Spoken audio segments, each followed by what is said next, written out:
I think we may be good. All right. Good evening, everyone, and thank you for being part of this evening's budget forum as we begin to enter the home stretch of finalizing and adopting our 2021 budget. We apologize for the delay. Looks like we're about 9 minutes overdue, and our apologies for that. We were experiencing some technological difficulties, and with the weather outside. Various ones of us may be affected from a Wi-Fi standpoint. So if anything like that happens, please accept our apologies now. And again, we certainly thank you for being here. We are not able, because of these tech difficulties, to live stream this evening's forum, but we will be able to record it and post it to YouTube just as soon as we possibly can. My name is Dr. Frazier, Dr. Robert Frazier, Superintendent of Council Rock, and I'm pleased again that you're here with us this evening. We have a number of folks also with us this evening. Mr. Bill Stone, our Business Administrator, will do the lion's share of presenting this evening. We have our full Board of School Directors here this evening, as well as our full Cabinet team. We also have Mr. Matt Adams, our Council Rock Transportation Manager, and we have Mr. Rob Cox, our Solicitor. And before we begin this evening, Mr. Cox, if I could quickly turn things over to you, please. Briefly, thanks, Dr. Frazier. Let me just announce that the board held executive sessions on June 1st, this past Monday, on confidential personnel and collective bargaining matters. That's all I have. Thank you, Dr. Frazier. All right, thank you, Mr. Cox. So as many of you know, we began this budget cycle anticipating a $16.1 million deficit for the upcoming 2021 school year. COVID-19 has clearly become a crisis in many regards. Health crisis, I would say both physical, which is obvious, and also from a mental health standpoint. And clearly it has also quickly driven us into an economic recession that we are feeling here at the school district level. And it's this piece that largely drives our conversation this evening and the conversations that we've been having for several weeks now. Now, this evening's conversation will largely be about this upcoming 2021 school year budget, but I do caution everyone that we also always project forward and think about the long-term effects on any decision that's made as we work towards this final 2021 budget. From a calendar standpoint, we are looking at this budget process culminating with budget adoption on Thursday, June 18th. Tonight, there will be no voting. There will be no formal action. It's discussion only. And then next Thursday, June 11th, we're going to run another joint committee meeting where part of that meeting will again be discussion of the 2021 budget. Please note as we go through this evening that if you have any budget-related questions, Mr. Frederickson, could we go back one slide, please? You see that email address on the slide, budget@crsd.org. We've been promoting that email address. It is designated to go to Mr. Stone, myself, several others. If you have any questions at all around the 2021 budget, please feel free to send us an email. Some of you already have, and we would be happy to also receive questions this evening, and of course after this evening as well. We'll do the best that we can to answer questions. We probably won't be able to answer all of them here on the spot this evening, but we will certainly do our best to do so. Now, leading up to this evening's forum, several important actions have already taken place as we work to eliminate as much of this deficit as we possibly can. So we've already made $3.4 million of budget reductions, and we're going to propose additional budget reductions this evening in working towards closing that deficit. Another step that we've taken is to suspend our capital plan for any and all funds that had yet to be borrowed. Another significant step as a school district. And an important third step that we've taken is that every single CR employee is making salary concessions, in most cases for the next 18 months. This step, if we look at it from a purely financial perspective, is a recognition that our budget woes will not only be this year, but likely to be, unfortunately, for multiple school years. And this step, from a financial perspective and otherwise, to me also really reflects the incredible staff, the incredible group that Team CR is. I've thanked them recently for agreeing to these concessions. In total, they represent over these 18 months a savings of $4.5 million. We're certainly extremely grateful for the staff's commitment and devotion to our CR students. And I say once again that I am proud to be your colleague. So one of the remaining pieces of the puzzle that will be discussed to some extent this evening is any tax increase that might be part of this equation. We've already taken a lot of other steps, as I just outlined. As part of this evening's presentation, we're going to present two realistic and what we consider to be reasonable budgets. Of course, other iterations of these budgets can manifest as well, whether that be this evening or in any of the coming days or over the next couple weeks. But we are prepared this evening to offer a couple specific budget recommendations, one of which in particular will serve as our administrative recommendation. So thanks again for being here. Remember that email address, it's budget@crsd.org.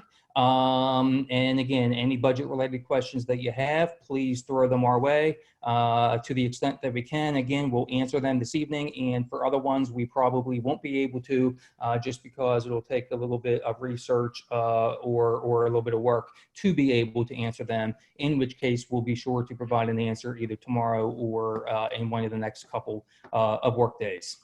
So thanks again, and Mr. Stone, the floor is yours. Thank you, Dr. Frazier, and good evening, board members, cabinet members, and members of the Council Rock community. We're going to do a couple things in this forum. First thing is going to be to paint the picture of how did we get to this position, because the pandemic and the associated recession that's come on really came on swiftly and in a way.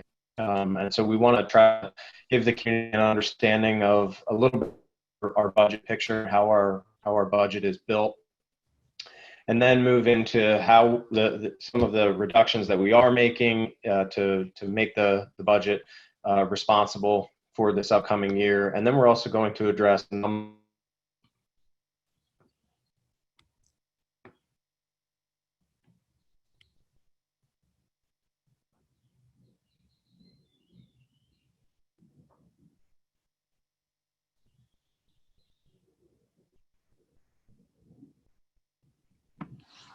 There's our first internet casualty.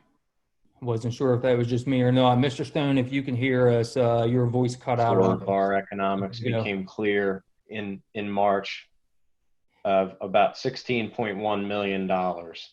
And that's primarily due to the anticipated declines in revenue associated with the pandemic. Council Rock has a heavy reliance. Yes, please. Sorry, Bill, it's Mark. We lost you for about 2 minutes or maybe a minute. If you could just go back a little bit to catch everybody up, it might be helpful. Unless somebody of course, I'm so sorry about that. So I was mentioning that how we've gotten here is an important step in the picture for what we are trying to accomplish this evening. In addition to going over the reductions necessary to bring forth a responsible budget, as well as look to the future and answer the questions that board members had submitted for the purpose of this forum that they had been hearing from their constituents. So we're going to do a number of things during this forum that I hope creates an overall better understanding of the situation that we are facing.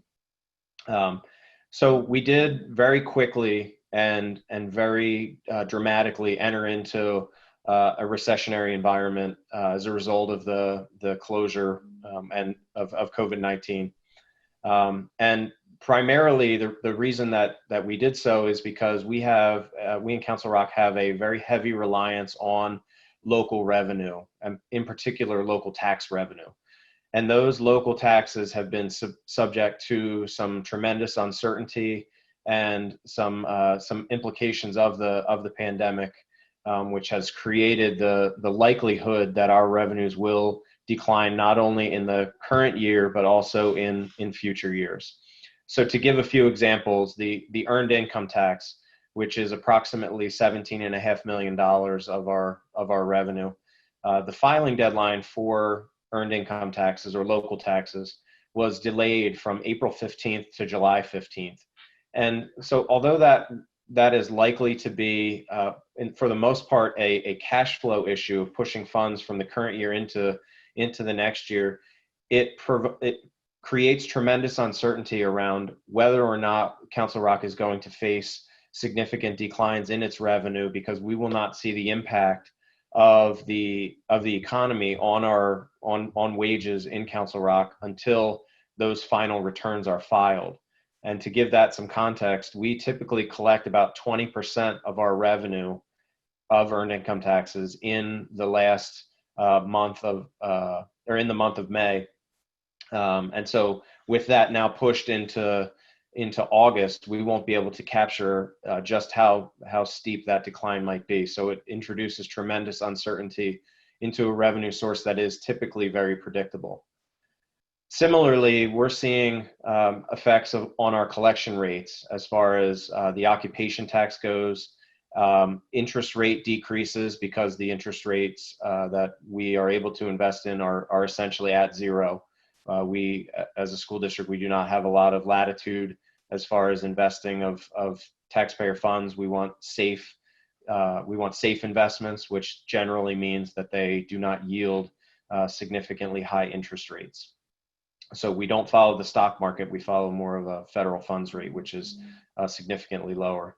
And then also we're seeing a general slowdown in the real estate market, fewer transactions happening. Construction briefly came to a halt, may be resuming now as the state and the county enters into the yellow phase. But it has had an impact in the short term, and we have to allow time for that information to develop.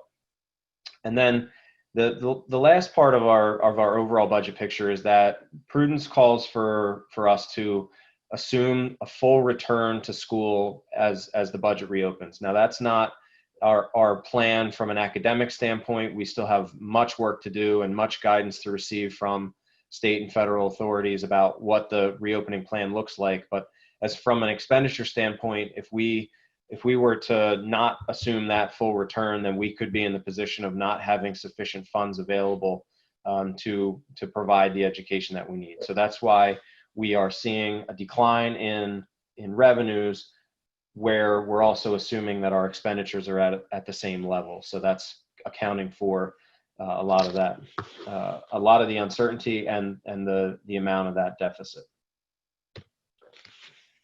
So this slide I presented back at the April 16th Finance Committee meeting, and it shows the major local revenues primarily of the school district. And we as we were going through the exercise of trying to develop the budget amidst all this uncertainty, we are required by the state to submit a budget that has a precise number for each account that we have, even though it's very likely to experience some fluctuation in a range of negative to positive. So because we had to pick a number, I went through an exercise of taking our revenues over the past 20 years and trying to identify an analog that would best identify the recessionary impact that we were experiencing as a result of this pandemic, but then to broaden it and allow for some range to see that there could be some increases to those revenues, but there could be some decreases beyond what we were anticipating. So what you're seeing in this particular table here, this was our original 2021 budget amount for these particular revenue items. So this is what we had put in our first draft budget, which was presented to the board on March 12th, which was the day before the school district closed for the pandemic. And then the results of that heat map and analog exercise are in these next two columns right here, showing the anticipated change to each of these local revenue accounts in both terms of a percentage decrease and a dollar decrease. So the last two columns then represent what's our minimum and our maximum exposure. what could be the best case scenario and worst case scenario stated differently. So what I'm showing here is that in the best case scenario, we could actually have a positive to our revenue. And that's primarily because as is typical in recessions, more folks are unable to pay their taxes in a timely manner. So those taxes go delinquent, and we would increase our collections of delinquent taxes on that particular line item. But obviously, if the pandemic extends longer than anticipated or is more profound or in its effect on our district, we could actually see greater decreases to our revenue. And so the budget right now is built with an additional $4.3 million of reduction of revenue taken out of the budget, but it could go as high as $8 million based on current information. I've highlighted here the 2 days ago, the state approved their budget. So we are not at risk of losing any state funding for this year. They fully funded K12 education at the rate that they were funding it for this past year. So that took some uncertainty out of this budget process. There were, back in April, there were numbers that showed a positive and negative variance in that account. But it does go to show how much uncertainty does play into this process. So every organization has budget constraints and faces regulation in how it has to do business. School districts are no different. We have budget constraints, we have regulation, but we are different in the fact that we have a lot of state and federal mandates that require us to perform certain things or provide certain services, and don't necessarily provide us with full funding to provide those services. So I'm showing the community the two sides of our budget. We have obviously the revenues that we bring in and the expenditures that go out to pay for our programs and services. We have limits on how much money can be raised on just the real estate taxes. So that's known as the Act 1 index. And that is a percentage set by the state every September. And it calls that a school district cannot increase its real estate taxes greater than that particular number. So for this year, upcoming 2021, the Act 1 index is 2.6%, which means that the real estate tax rate cannot increase by more than 2.6%. There are, however, there is the ability for the school district to apply for exceptions to that Act 1 index, which the district did in this case. So there are some ways to exceed that Act 1 index, but that is even limited. So in this particular upcoming year, the school district could go to a 3.1% real estate tax increase, so only an additional 0.5%.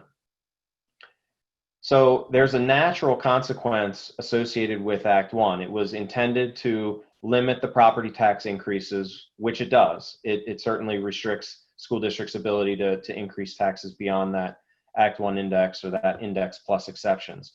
But it has the consequence of needing to, for the sake of raising as much revenue as possible, of trying to be as close to that Act 1 index limit every year with a tax increase, because you are not able in years where you need to exceed that amount to go beyond that. So for example, if you don't need to raise any revenue for 2 years, you could, without an Act 1 index, you could do no tax increase, and then in the third year, potentially do a 6% without that Act 1 index limit.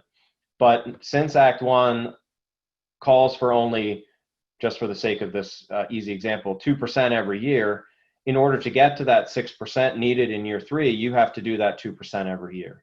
And so that's just a natural consequence of having a limit on your ability to raise the real estate tax rate.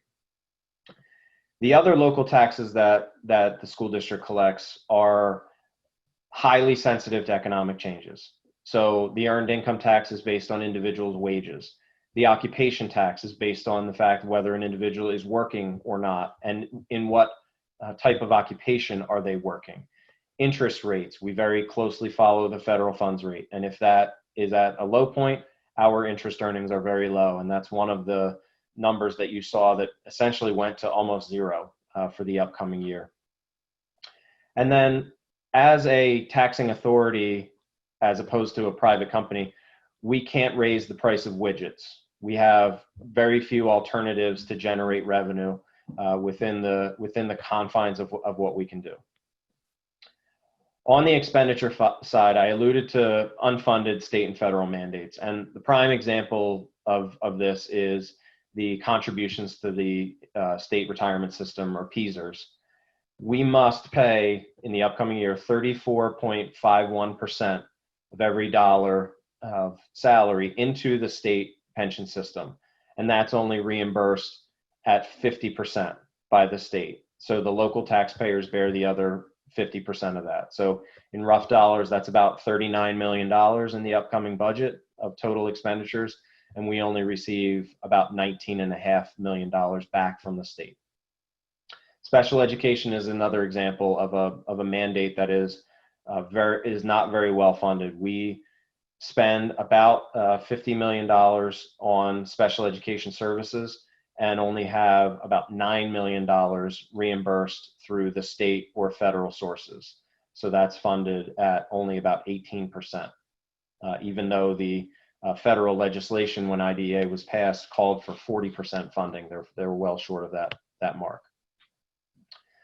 We also are a people business. We have about 75% of our budget is paying for the cost of employees, and associated with that we have collective bargaining, which requires cooperation in order to make changes. So the only opportunity to have any type of changes to the salaries or benefits is to do so through the collective bargaining process. And as Dr. Frazier mentioned, we were very fortunate to have the cooperation of the Teachers Association and the administrators this year in making salary concessions in the last couple of months, and the cooperation of our support staff in making a concession when we negotiated last year. Our debt service that's funding our buildings, we are not comparable to a homeowner where after 30 years of hard work, the mortgage is paid off. Our mortgage continues to carry on because our buildings do not close. And we have to continue to make repairs and renovations to our buildings in order to maintain the safe, comfortable, and compliant environment that our students deserve. So once we factor in all of those required expenses that we have little control over, this blue box shows that only less than 10% of the expenditures are discretionary. Out of our total $246 million budget, that leaves only about less than $25 million to be able to work with. And when facing a $16 million budget deficit, that's obviously a tremendous hill to climb. We utilize, as we're about to get into the reductions that we're making, we utilize what's known as a concentric circles approach to budget reductions, which is the picture you're seeing on the left-hand side of the screen. Sorry about that. The center of the concentric circle model are teachers and students in the classroom. And so our objective when making budget reductions are to try and stay as far away from that center point as possible, because we do not want to affect direct instruction. We do not want to affect children in classrooms. So as we go through that exercise, you'll see some reductions that start to get close to that center, but we really want to stay away from that.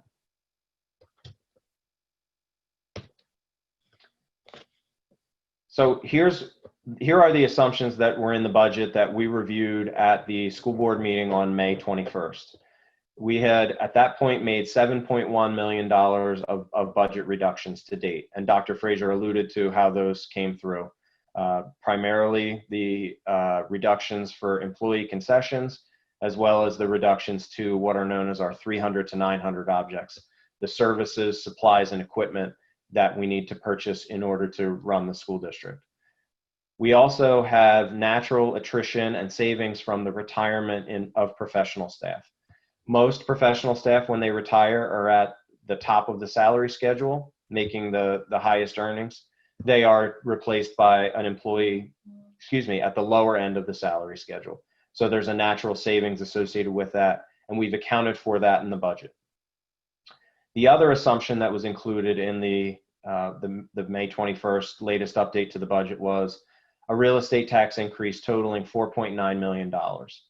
That was comprised of a 2.6% increase, which is the base Act 1 index, plus the district's application and approval to utilize the special education exception for special education costs over and above normal levels, which translated into an additional 0.5% or another $800,000. So the total tax increase included in that budget assumption was 3.1%, 2.6 plus 0.5.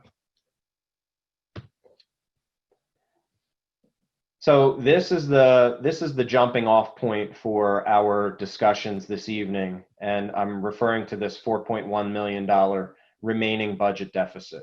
So you can see on the left-hand side here, the first draft of revenues, $242.3 million, adding the real estate tax that I just discussed. And then here are all of the changes to local revenues that we've seen and getting us to that where we were as of the board meeting May 21st for revenue. On the expenditure side, similar exercise. So you can see the first draft of the expenditures, the savings from the retirements that I discussed, the departmental reductions totaling $3.4 million and representing about 15% cut from the budgets that were requested for the beginning of the year. So we again are going to start with this $4.1 million deficit and build upon that as this discussion goes on and frame many of our questions from the board and the community around what are we going to do with that $4.1 million budget deficit for the upcoming year.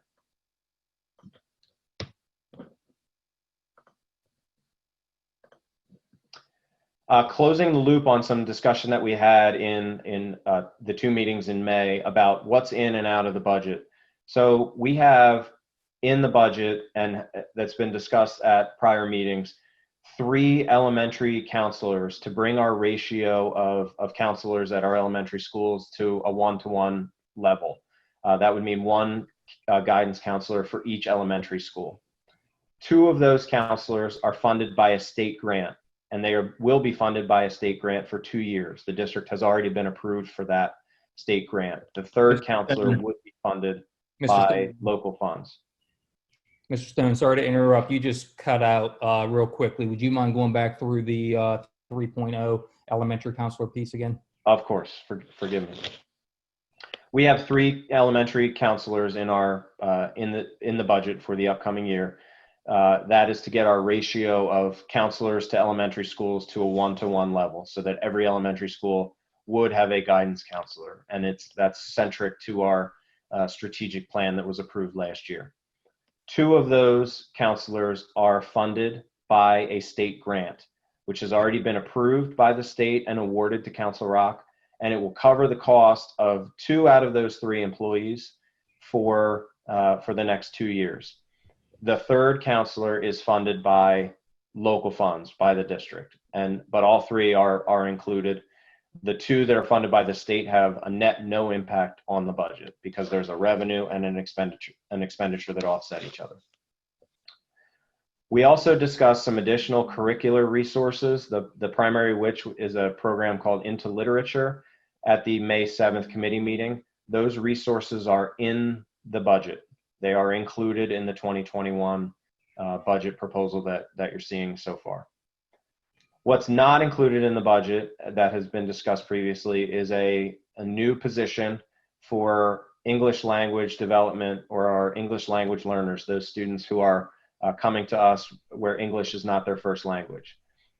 We're trying to keep pace with an increasing population, but that position is not included as part of our funding plan.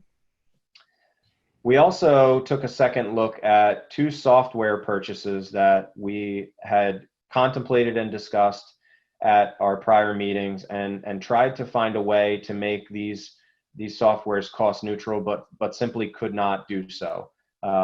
We looked at whether or not we could include the funds for HR and benefits administration software and an online registration software, and be able to find efficiencies in our staffing to be able to replace the additional cost associated with those softwares.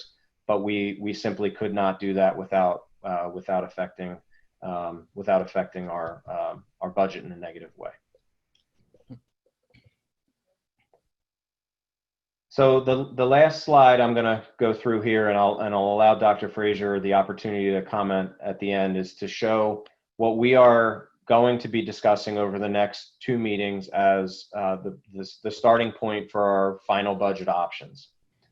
So when we think about the budget, we also, in addition to making sure that we provide a program that meets the needs of our community and meets the needs of our students, we also have to provide a budget that is responsible to the 75 or 80% of our community that does not have students in Council Rock, whether they attend non-public schools, whether they've graduated, or whether they don't have any children. It's a significant percentage of our community that don't have any skin in the game, so to speak. We are looking at, when we put these budgets together, trying to find that balance between something that is fiscally responsible, that doesn't impact teachers and students, and in this particular year, that gives us enough comfort around the uncertainty that COVID-19 has presented. And because there is that uncertainty, and with each and every passing week, we do believe that these budgets will provide us with that ability to adjust to uncertainties that may come down the path. And I'll go into more detail on what our specifics are on that plan. Option 1 calls for a 2.6% real estate tax increase, an increase to the Act 1 index limit. That would, because the original budget called for a full tax increase allowable, including the exception of 3.1%, we take that starting deficit of $4.1 million, and we have to add $793,000 to the deficit, bringing it up to about $4.9 million. We're going to very quickly review, after this slide, the recommended reductions, the further reductions that we intend to take in order to bring the budget to this responsible level, and that's approximately $2.6 million. That leaves us with the use of fund balance. So our fund balance is our savings account, if you will, and we propose utilizing approximately $2.3 million of our fund balance to balance the 2021 budget. That represents a little bit more than 10% of our current fund balance. So our employees have contributed with salary concessions. We've made reductions in the supplies and services and equipment budgets, and we're also utilizing our rainy day funds to help bring this budget to conclusion. The second option, which I'll just briefly review the differences in the numbers, calls for a 2.89% tax increase. And the difference in this budget is twofold. The primary impetus for this second option is assuming that there is some virtual learning, some distance learning component to the 2021 budget, and knowing that the district is very close to being able to provide one device per child, or one-to-one as it's known, that we would allocate funds using that additional tax increase to become a one-to-one district. So you see the recommended reductions here of $2.7 million compared to the $2.6 million.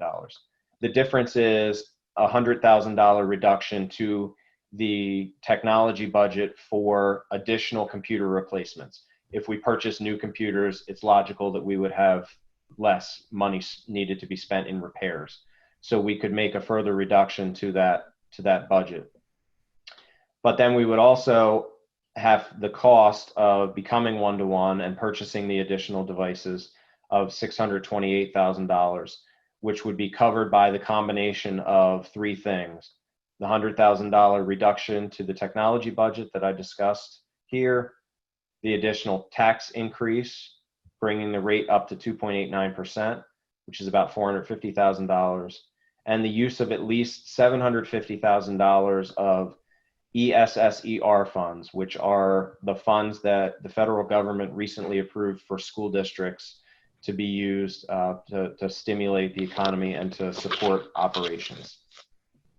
So, Dr. Frazier, would you like to add anything to my analysis there? I will. Thanks, Mr. Stone, and I'll do this fairly quickly because that was clear and pretty thorough. What I want to make clear is that our administrative recommendation at this point is option 2, the option that would allow us to become one-to-one. And so let me just put some color around that, I guess, and give some points of rationale. We, of course, all understand that right now we're in a distance learning mode.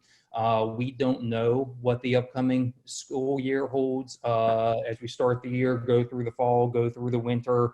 One thing that we do know is that we need to be agile and nimble. You know, it's possible that we end up back in distance learning mode for an extended period of time. It's also possible that we have a reason where we need to shut down a school or all schools for a day or for a couple days or for 14 days.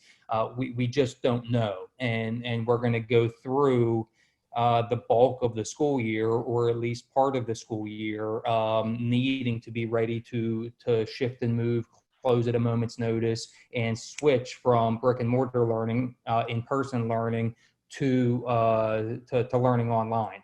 And so it worries us knowing that we're going to have to be agile and nimble in that way, knowing that not all of our students have that necessary learning device.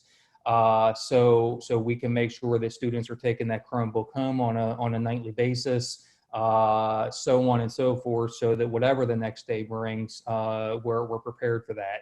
And then the other piece is we're not going to be in the position, if you look at the health and safety guidelines, to allow students to share Chromebooks in school.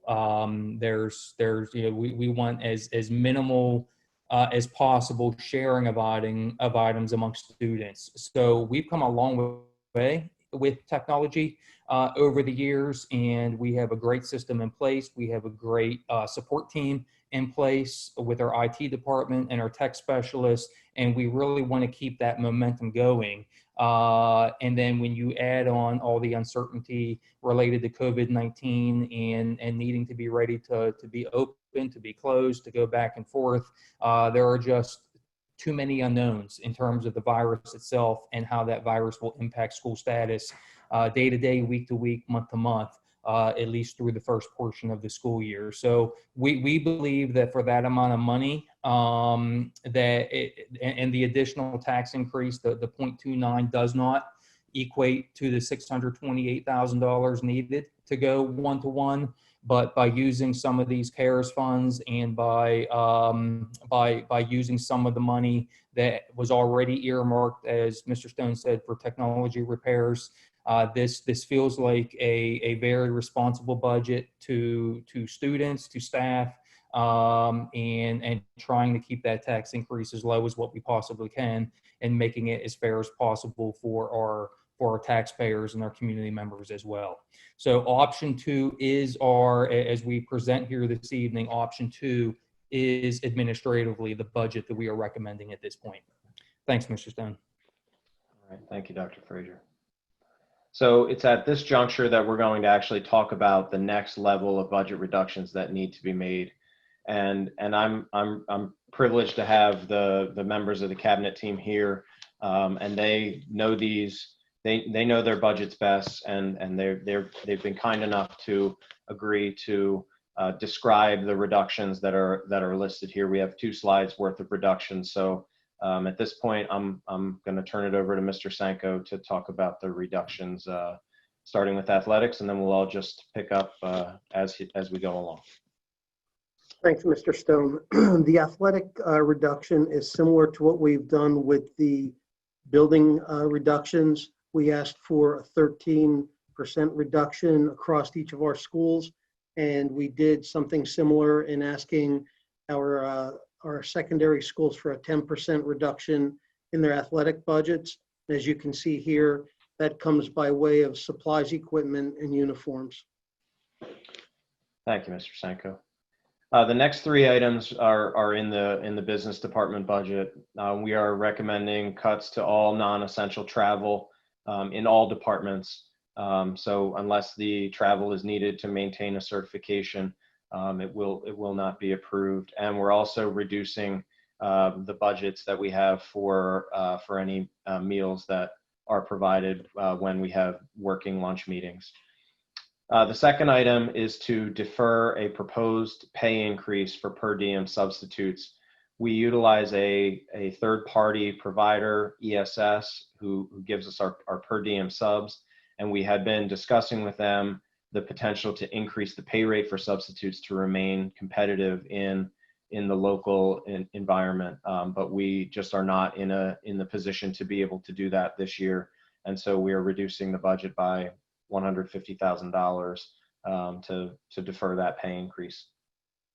And then the third item is to increase the federal access revenue drawdown. We have funding that is available as we get reimbursements for students that qualify for Medicaid services.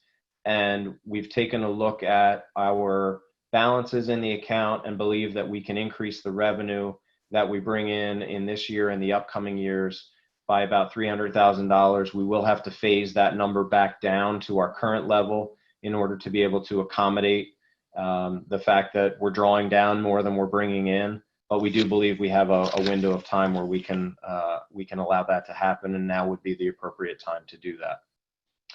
Dr. Elliott. Thank you, Mr. Stone. In the curriculum area, we already made significant reductions to our budget with the first round of cuts. So this smaller amount here at this point reflects some further reductions of some instructional supplies, particularly in the business, computers and information technology department, and in the health and physical education department, and also the elimination of funds that we would set aside for some professional books to support our teachers through professional development. And next to Ms. Taylor. Thank you, Dr. Elliott. We, in our initial round of cuts, we did remove a large amount of funding to support purchasing and implementing a new software system to support our benefits administration and to streamline processes. This amount here shows the complete removal of any funding for the implementation of that software.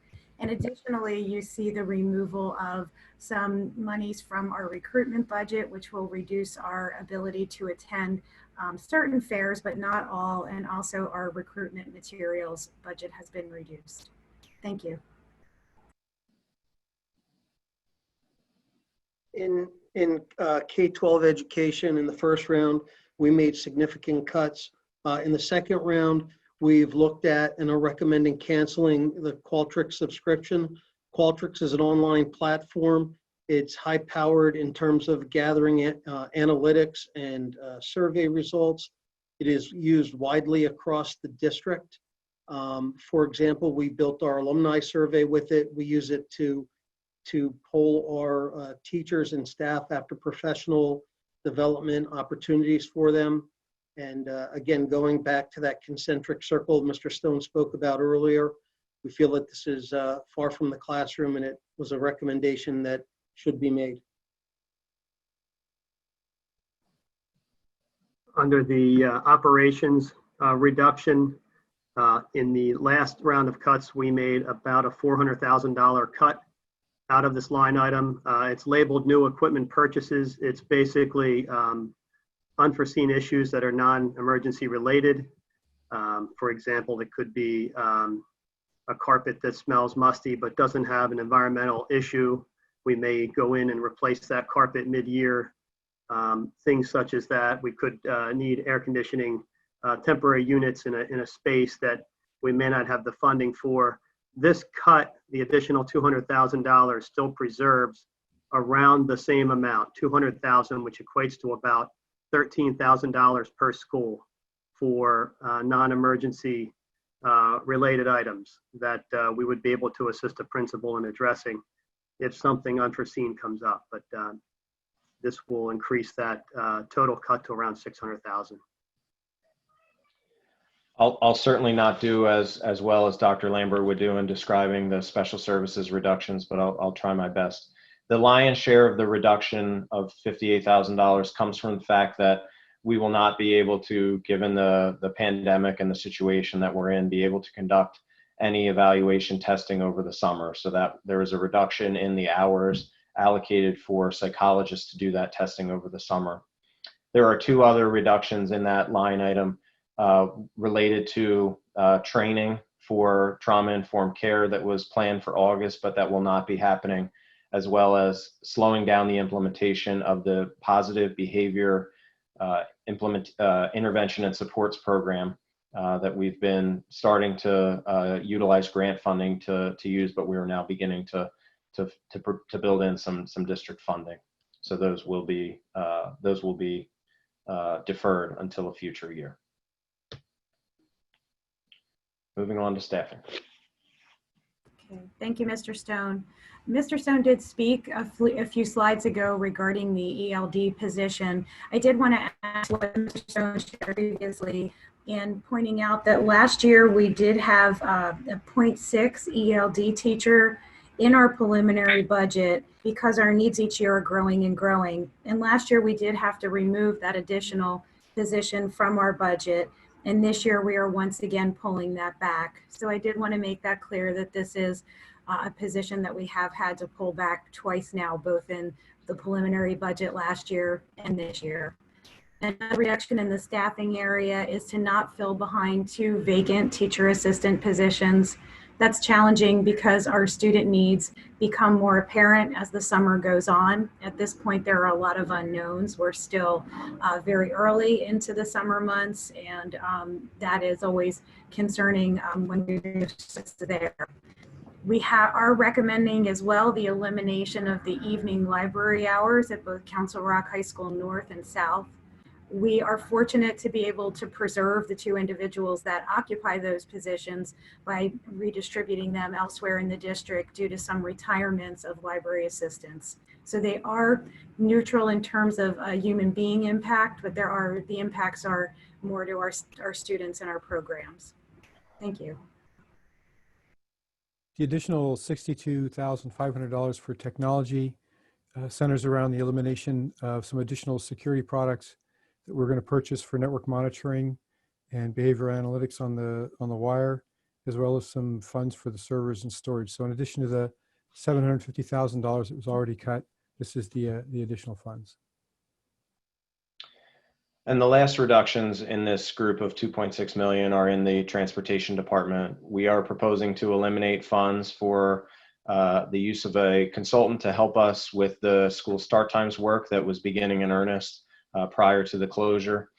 We are proposing to eliminate late bus service at our secondary schools. We were providing a late bus for those students who stayed after for extra help or interventions, but we have seen low ridership, declining ridership, and so it's unfortunately a service that we have to do without for the upcoming year. ESY, extended school year services for special education, will be occurring in a virtual environment for the summer of 2020. So we will not be providing any transportation associated with ESY. So that is a reduction to the budget of $200,000. And then the last item is twofold. The primary, the lion's share of the amount of $1.2 million is associated with the enforcement of the walk zone policy at just about all of our schools. We would utilize the 1.5 mile radius for an elementary school and the 2 mile radius for a secondary school, and add walkers where there are safe routes to get to school. And that totals about $1.1 million and affects a number of students at almost every school and at almost every level. And then related to that, there are some routing efficiencies that we believe we can attain by consolidating some bus stops and changing some bus routes. Far less significant in terms of dollars, about $95,000, but the work would still require tremendous communication, tremendous effort from the transportation team and support from the administration and the board. So that's the total of our $2.6 million. Those recommendations are the ones that we are recommending be included in the budget that we've set forth in the prior slides. So it's at this point in the forum that I'll remind you of budget@crsd.org for any questions. We're certainly putting a lot of information out, and I don't presume that many individuals spend a lot of time thinking about school finance. So if you have questions, please send them to that email address and we'd be happy to answer them. But we're going to move into some questions that we received from the school board that they've been hearing from their constituents to try to give some context around the overall budget situation and what other reductions could we have considered and could we have undertaken in order to reach the next stage of this budget process. And then we'll also transition into taking another look at what the 5-year projections look like for Council Rock. So I am turning it over to Dr. Frazier, who is going to go over the reductions necessary for a zero deficit budget. Thanks, Mr. Stone. And to be very, very clear with everyone, we are not recommending these 4 bullet points. So as Mr. Stone just said, we received some questions from board members. Sometimes those questions came from individual board members. Sometimes we saw the same question from multiple board members. And one of those questions that the board was very interested in seeing is, hey, what would it take? What reductions or cuts would be necessary to eliminate that $4.1 million deficit in entirety? And so we went through that exercise. We went through that exercise with fidelity, and you can see here just how significant we would need to go. So right off the bat, we would be talking about eliminating 7th grade sports and also eliminating 9th grade sports. Again, let me be clear that we are not recommending that. But in going through the exercise of getting from 4.1 million the whole way down to 0, that would become necessary. And that's not something that we want to do. At those critical ages, just transitioning into middle school or just transitioning into a large comprehensive high school, we know that athletics and all extracurriculars are good for our kids. And we want them participating in them. And that's why it's certainly not showing up on a recommended list of reductions. The second piece here would be harmful in a different way. This piece would require changing to a staffing complement that works directly with students in a support manner. For some students, that's providing direct interventions, and for some other students, that's providing enrichment for students who are ready to go above and beyond the core curriculum. The total staffing cut there with that particular bullet is somewhere around 11 professionals. And again, because that is a reduction that would be really right there at the center of those concentric circles, not good for kids, in fact, harmful for our students, we are not recommending that particular reduction, but that gives an example of how deep we would need to go from a staffing standpoint in order to get to a zero deficit budget. And we'll talk in another couple slides about what our staffing ratios look like now. The third piece would be eliminating the third elementary counselor that is to be funded by the district. This is a personal passion of mine. Some of you have heard me speak on this in the past, including in recent meetings. We're at a time right now across the country where mental health and student well-being, student wellness has got to be an absolute first and foremost priority. If it's second only to safety. And I consider this to be part of safety. We have been very out of line with the ratios at the elementary level that are recommended in terms of one counselor to every 200, every 250 students. We've been very much out of line at the elementary level, and not having that position would require us to have two different elementary schools that would not have a school counselor at the school at all times. And with our kiddos coming off of this pandemic and all the various related pieces to it, we feel quite strongly that the right thing to do, even in this economic environment, when we consider our elementary students, we consider the right thing to do to have this elementary counselor. But again, to get to a zero deficit, we would not be able to add that position. And then lastly, we've talked a good bit here about technology. To get to a zero deficit, not only could we not go one-to-one, but we would need to make further reductions in terms of our technology infrastructure as well as the devices themselves. So let me just reiterate, because I don't want anyone to screen capture part of that and not be clear on what this is. These are four potential reductions that we are not recommending, but these are four reductions that we would need to make in order to answer this question to get to a true $0 deficit budget. Thank you, Dr. Frazier. The next most asked question that we received was around how do we plan for the return to school?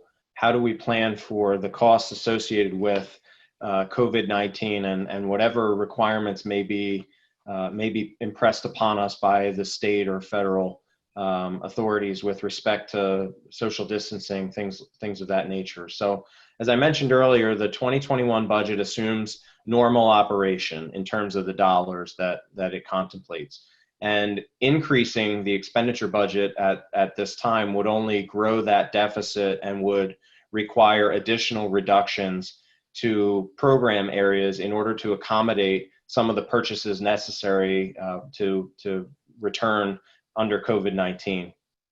So we've developed a plan, a contingency plan for that reopening, which includes if we need to purchase personal protective equipment for students and staff members, if we have to provide items that will increase the cost of social distancing, whether that means additional transportation runs, because we certainly can't social distance in the normal busing situation with the way that a school bus is configured.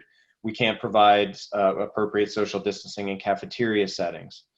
If we have to provide physical barriers at our entrances and offices or in our classrooms, if we have to provide additional sanitization and cleaning at our buildings, and if we have additional expenses associated with virtual learning and technology.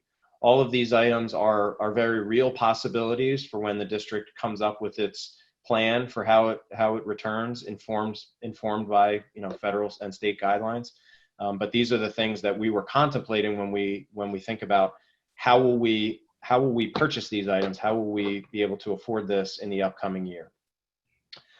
So we have a two-pronged approach for our contingency planning. The first prong is to commit fund balance for unanticipated COVID-19 expenditures, and that would be a multi-year commitment. The plan is to discuss that commitment in more detail at the June Finance Committee meeting next week, but the dollar amount would be assigned based on the results of our annual audit, which would not happen until November or December. And the funds would come from any surplus that we might be able to realize from the 2019-20, the year that we are currently in, that fiscal year's operations, and then also any earmarked accounts that we might freeze in the budget for next year, and then see what types of expenditures we would need to incur for COVID-19 return and reuse those funds for different purposes. So we'll be using what we're calling that contingency budget plan. we'll look at certain local revenues to see if it hits a particular trigger point or doesn't hit a particular trigger point. So we'll look at earned income taxes, for example, to see how collections come in early in the year, to see if we've recovered once the state begins to reopen, or whether we're still lagging behind on our collections, to determine whether or not we need to implement any type of budget reduction mid-year. We'll also plan to release the expenditure budget in phases depending on certain accounts. There are a lot of expenses that we incur at the beginning of the year because we're preparing to start the school year in September.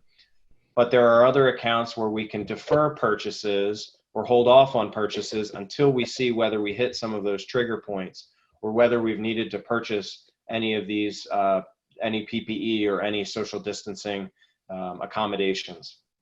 And then we can, as I talked about, we can earmark specific accounts to borrow from if we need it. So there's not a lot of meat on the bone on this plan at this point, because there is still a tremendous amount of uncertainty, including what does return to school look like in the upcoming year. But I'm pretty confident that we will have a good shell in place to be able to adapt, and it may require some changes to what we were originally thinking for our budget at the beginning of the fiscal year.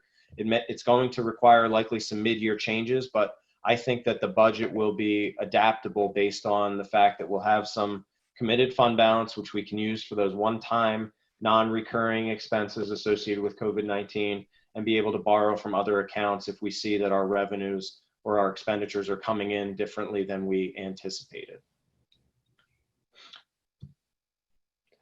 Dr. Fraser, we had a number of questions from the board and community about distance learning, and so I'll turn it over to you to answer those for us. Yeah, absolutely. Thanks, Mr. Stone. So this question, you can see it, how many staff do we need to execute distance learning? From a teaching and learning standpoint, in terms of our instructional staff, certainly we need everyone that we already have. And that's true both for our teachers as well as our teaching assistants. Typically when a district offers an online course or a series of online courses, if anything, you actually see smaller class sizes, not larger class sizes. And that just speaks to the difficulty and the time that needs to be spent, both from a prep standpoint as well as interacting with individual students and with their parents. So, and obviously distance learning is really difficult on our youngest students and also difficult for some of our students with special needs. So from a teaching and learning standpoint, it requires everyone that we have, and if anything, we could use more, not less, I would say. And then continuing with that theme, can we offer some courses online, reducing enrollment and staff? The answer to that is really similar to what I just went through, because online doesn't necessarily in and of itself reduce staff, at least certainly not instructional staff. So that's that piece. And then the second question that we have here is, what are our obligations with respect to physical education during distance learning?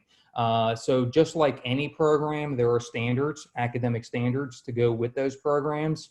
So we have a set of phys ed standards, K-12, and our responsibility, when we say Chapter 4, that's Chapter 4 of the Pennsylvania School Code, which are the laws that govern what we can and can't do and must do and must not do. So Chapter 4 of the school code requires the implementation of the standards for all students. So whether we are in distance learning mode or whether we are in person, really our obligations are the same. And that is to make sure that our students are taught the standards. So a lot of times around budget reduction issues, you'll hear about a district is cutting this program or they're cutting that program. And the districts may be doing that, but if they do that, they are still responsible for teaching those particular standards. So that means that you need to move those standards into some other subject area or to create some mechanism for those standards to still be taught. So the standards drive everything. We have standards in health and PE, just like we have standards in English, language arts, and mathematics. And our obligations really are the same from a phys ed standpoint during distance learning as are English, language arts, and mathematics.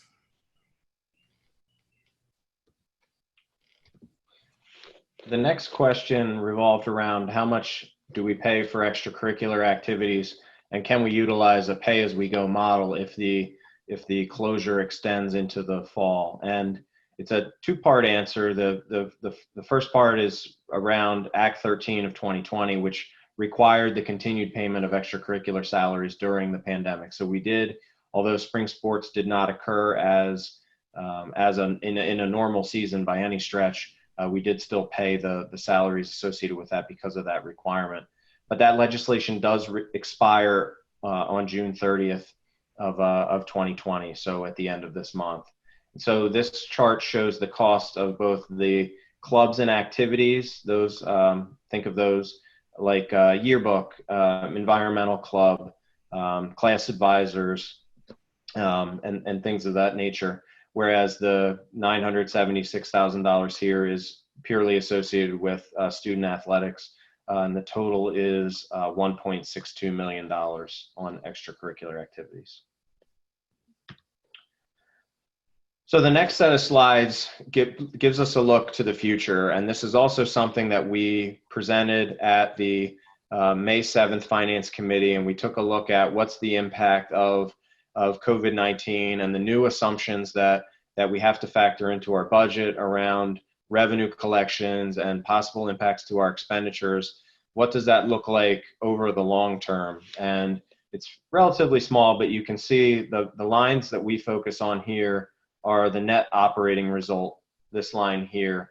The columns across the top, this is the current fiscal year, and our best estimates right now are for a very small surplus, meaning that even though we are saving funds with being closed, our revenue losses are just going to offset those savings. And again, that's our current projection, which I update as often as possible. You see then the future years, the next 5 years of our budgets going across the top, and the $4.1 million deficit that we've been discussing tonight as that starting point. And you see that in the out years of our plan, 21, 22, 22, 23, 23, 24, 24, 25, that deficit grows each and every year. This is not a compounding number. This is the single difference in that year. So in 2022, it's a difference of $246 million of revenue versus $254 million of expenditures. And this section in the bottom here, our fund balance, shows what happens when we have those deficits in each of those 5 years. You see very quickly that our fund balance would go into zero. Now, obviously, this represents assumptions and represents there's no interventions being taken by the district. We are not allowed to approve negative budgets. We cannot go into the negative on our fund balance. We're not allowed to do that by law. So we would have to make interventions in order to preserve the integrity of our fund balance. But this is still a situation that we have to take particular care in addressing, and not just focus on 1 year at a time. We have to think about what the long term looks like. So to answer those questions, we received some hypothetical requests to provide hypothetical information from the board, and I'm going to show these hypotheticals, and again reiterate that these are based on the current assumptions and they assume no other interventions. So they're exaggerative, but show the impacts of what's going to need to happen over the next couple of years in order to be able to accommodate the budget deficits that we are foreseeing. So the first exercise that I undertook as far as a hypothetical was how many full-time equivalent employees would we have to reduce from the budget in order to eliminate those deficits that I just showed. And this is a sobering number. we would need to reduce over a 5-year period 154 positions, and that would happen obviously throughout the 3 levels of staffing that we have: administrative, professional, and support. So Dr. Frazier, I think it's important that you put some perspective around what that would look like if we had to take that approach. Yeah, absolutely. So those numbers indeed are sobering.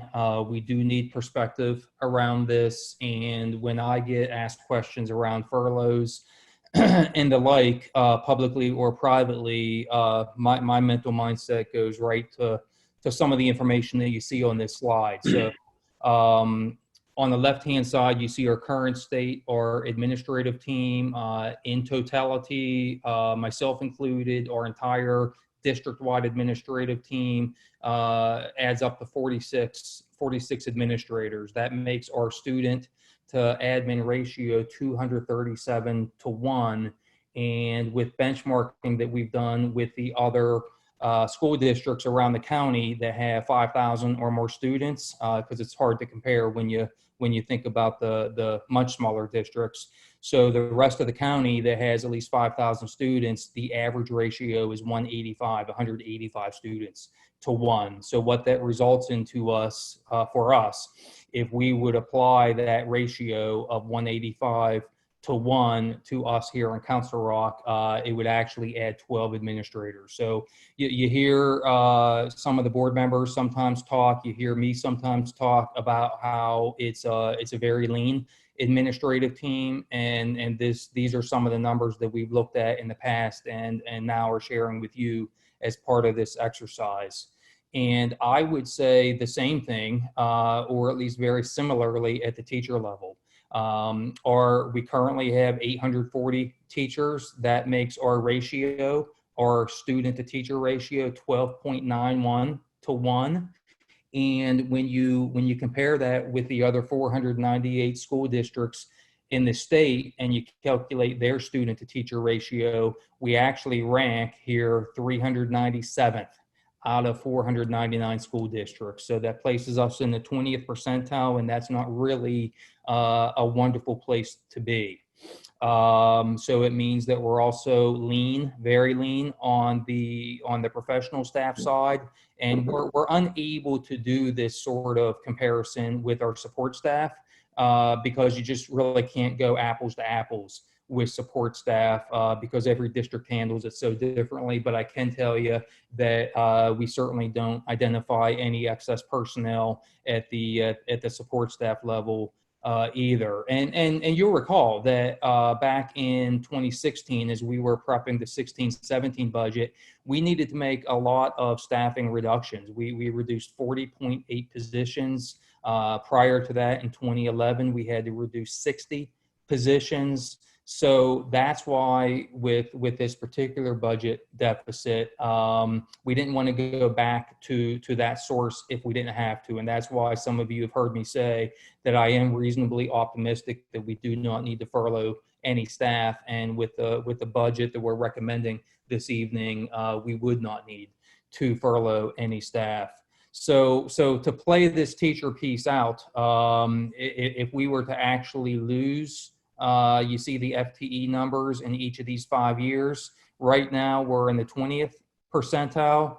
And quickly, what would happen is next year, we would move to the 13th percentile, following year to 7th, to 4th, to 3rd. And finally, we would be ranked 490 out of 499 school districts, which certainly isn't where we want to be in the Council Rock School District. So I think this slide is really important to show. It's really important to talk about, because the fact of the matter is that we do more with less than the vast majority of our comparable school districts. So continuing to look at furloughs, continuing to look at staff reductions is certainly not as easy to do in CR as perhaps it is in some of these other school districts. Thank you, Dr. Frazier. Just as staffing is the largest expenditure that we have, the real estate tax is the largest revenue. So I was asked to run the same hypothetical, but on an annual tax increase basis. So what would be the maximum amount of money that we would need to raise, irrespective of any state limits, in order to cover those deficits? And obviously in 2021, we can't go above 3.1%, but in 21-22, again, this is irrespective of the limits that might be set forth by the state. And it is also the only thing that's done in the model. There's no other interventions taken, no reductions to any other accounts. We would need an 8% tax increase, and then it would compound in the future years, still needing 4%, and then about 3.5% in the last 2 years of our 5-year model, totaling 22.5% over that 5-year period. And again, recall 75 to 80% of our community do not have students in the Council Rock school system. The last 2 questions that we were asked were around the budget process and what options might we have with respect to this budget. And the first one being, could the district propose a referendum? Yesterday was primary election day, and there is the possibility that the district could have a question on the ballot to increase taxes above that Act 1 index level plus the exceptions. So it would have to follow the same process that it undergoes in normal circumstances to adopt a preliminary budget and then apply for available referendum exceptions, thereby demonstrating the need to go above the Act 1 index. But the third very important step here would be to submit that ballot question to the County Board of Elections at least 60 days prior to the primary election so that it could be placed on the ballot and that the voters could then decide whether or not that referendum would be passed. And that would obviously have to be an annual effort. So if we were to want to do that, that would be the process. And then a similar question about the contingency planning with the budget being approved in July, or excuse me, in the end of June, and then school not starting until September. What happens if we get additional guidance from the state or the federal government that requires us to expend additional funds that we did not originally contemplate? So typically the state budget will include a reopener provision, but that's only included if the budget at the state level is approved after July 1st, which does happen from time to time. But the state budget has been approved this year. So for the upcoming year, that reopener provision is not in play. We couldn't go into the budget and increase expenses when we find out what type of PPE is necessary to reopen school. But we do believe that the contingency budget model that I discussed previously in the presentation would accomplish the same goal. We will be able to adapt to the changing circumstances that we face in the summertime with both changes in our economic picture as well as in our reopening picture. So we do believe that even without that reopener provision and the inability to officially reapprove a new budget, we believe we can adapt to what comes down the pike. So Dr. Frazier and cabinet members, thank you for your assistance. That's the conclusion of the formal presentation, but we certainly will take any questions and comments from the board, and we can also, I'll open up the budget at crsd.org email account and see what other questions we've had come in through that account. Thank you.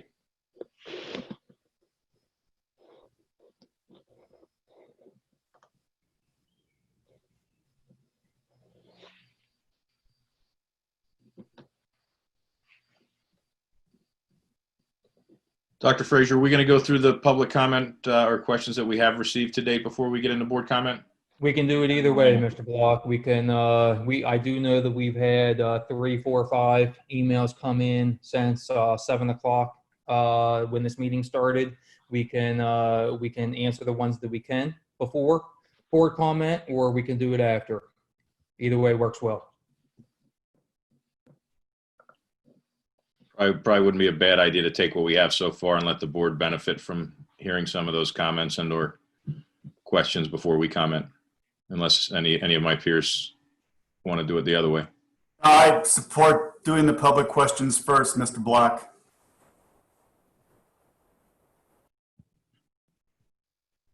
Okay, well, I can begin that. I have the questions that we received prior to the forum. I'll read those first, and then I'll open up the email account and see what we have remaining.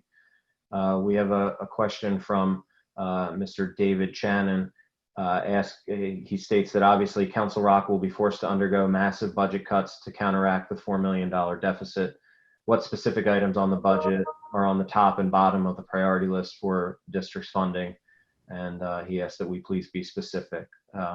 I think that hopefully Mr. Channon is watching the presentation, and I believe that we've specifically shown what we are proposing to reduce in order to counteract that $4 million deficit. And I'll state that I think although it wasn't specifically mentioned, we do work off of our strategic plan, and the items that we propose in that plan are very important. Student wellness, you got the strong sense that we believe that's a cornerstone of what we need to do. And we focus on the classroom, the concentric circle model of budget reductions. We tried as best we could to stay as far away from that center as possible in all the work that we're doing. If Mr. Channon, if you have other questions, I'd be happy to answer them. Happy to answer them offline.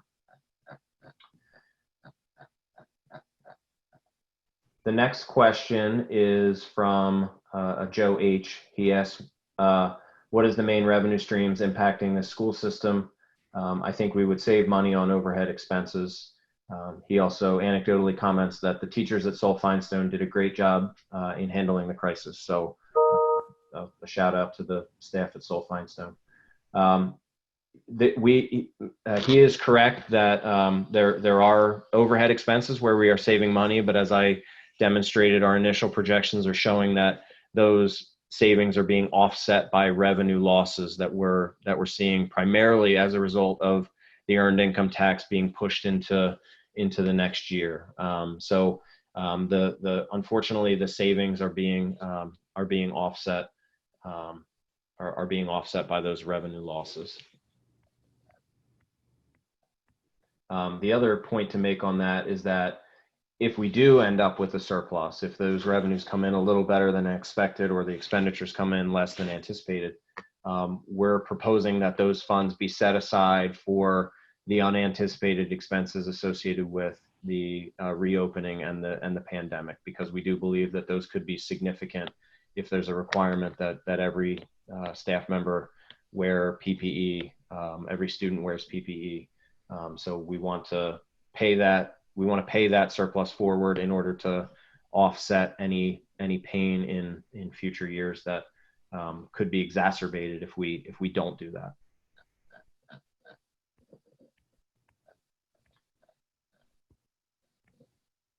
The next question is fairly long from a Jay Smith, and covers a lot of different topics, and I'll summarize just for the sake of trying to cover a lot of ground in one question. But the initial question is, why does this school district have such a deep deficit of $16.1 million initially? No other school district around here seems to have financial struggles.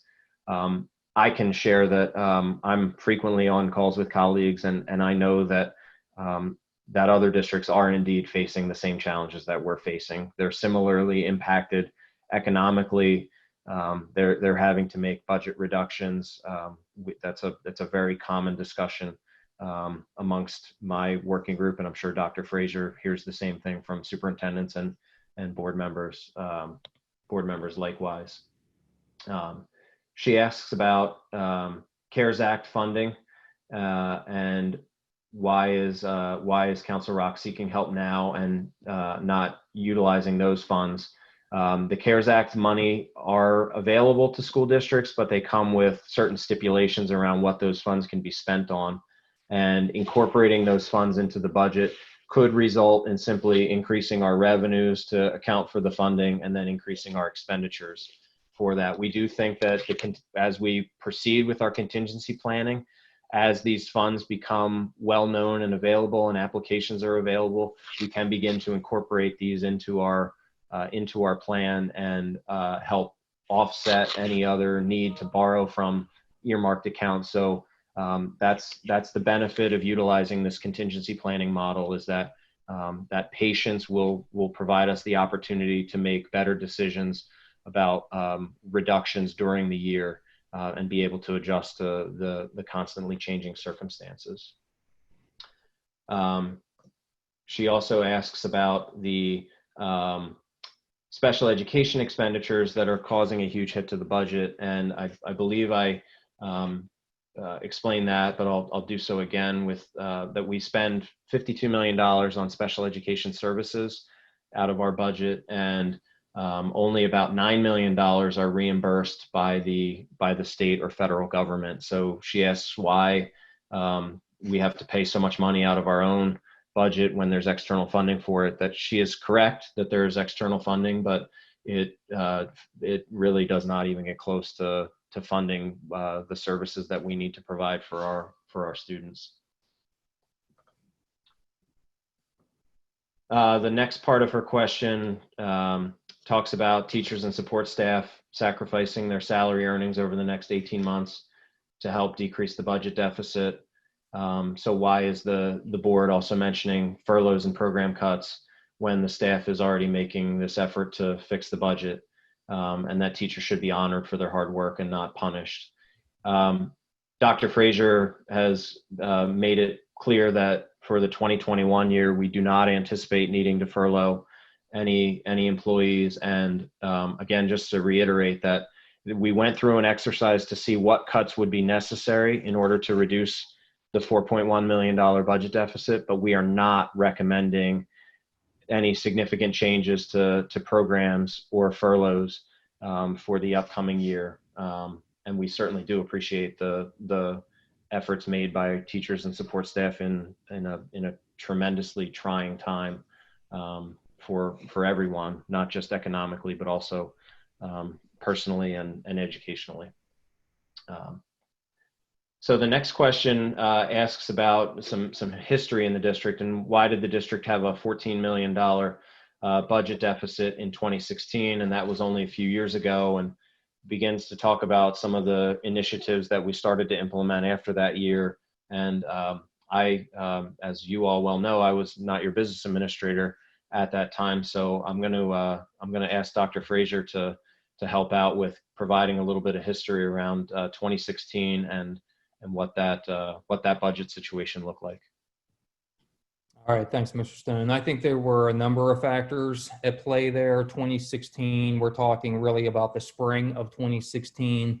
This is when we were planning for the 16-17 budget, and where I had just referenced that year we needed to cut 40.8 positions that spanned across the administrative team, teaching staff, and support staff. Everyone, like they're doing now with salary concessions, everyone participated in that situation there about 4 years ago.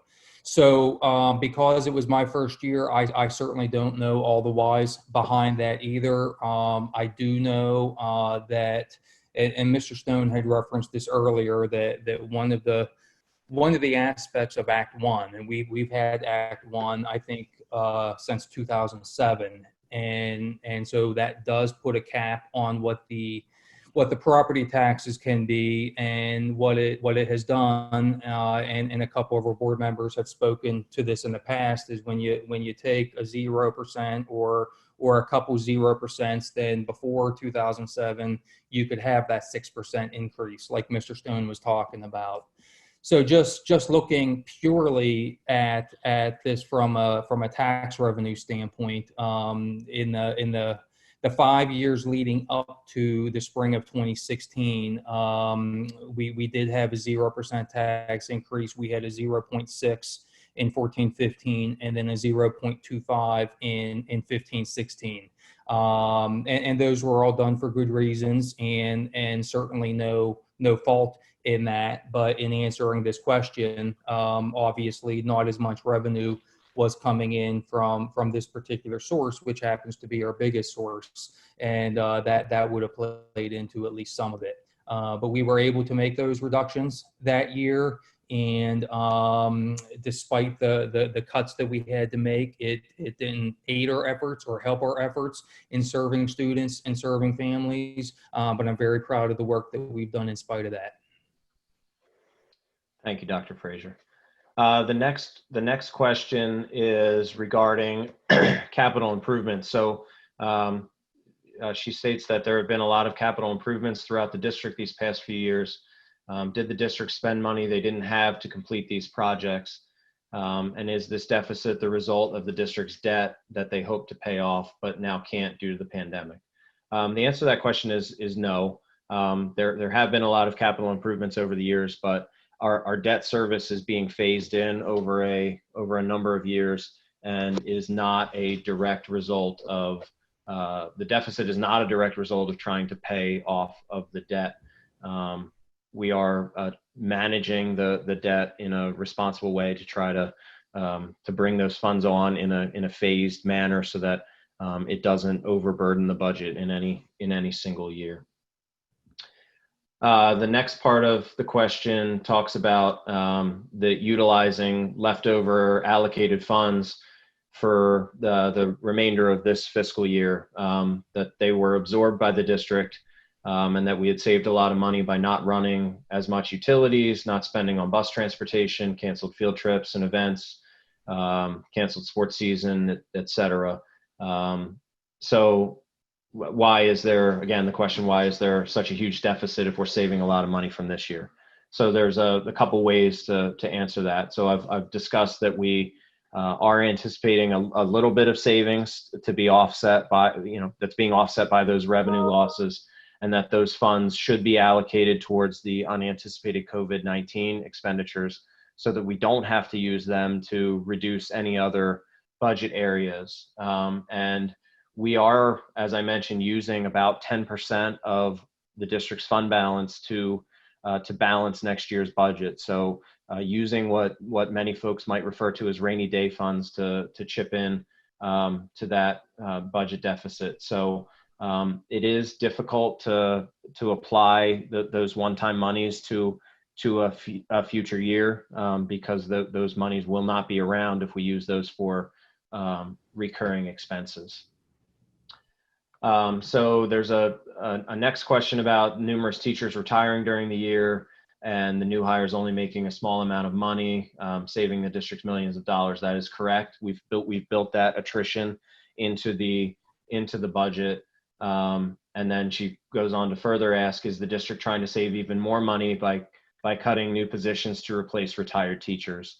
And I will state that although we did review each open position as part of this budget reduction, we are not eliminating any of those professional staff positions that are posted. We did have, because of the pandemic and the environment that we're in, we did have to do some administrative things with respect to the postings just to make sure that we had the appropriate process in place to handle our upcoming hiring. But there has not been an effort to not replace retiring teachers as part of the budget reductions. Further asks, wouldn't that cause larger class sizes and not enough student-teacher interaction in the classroom?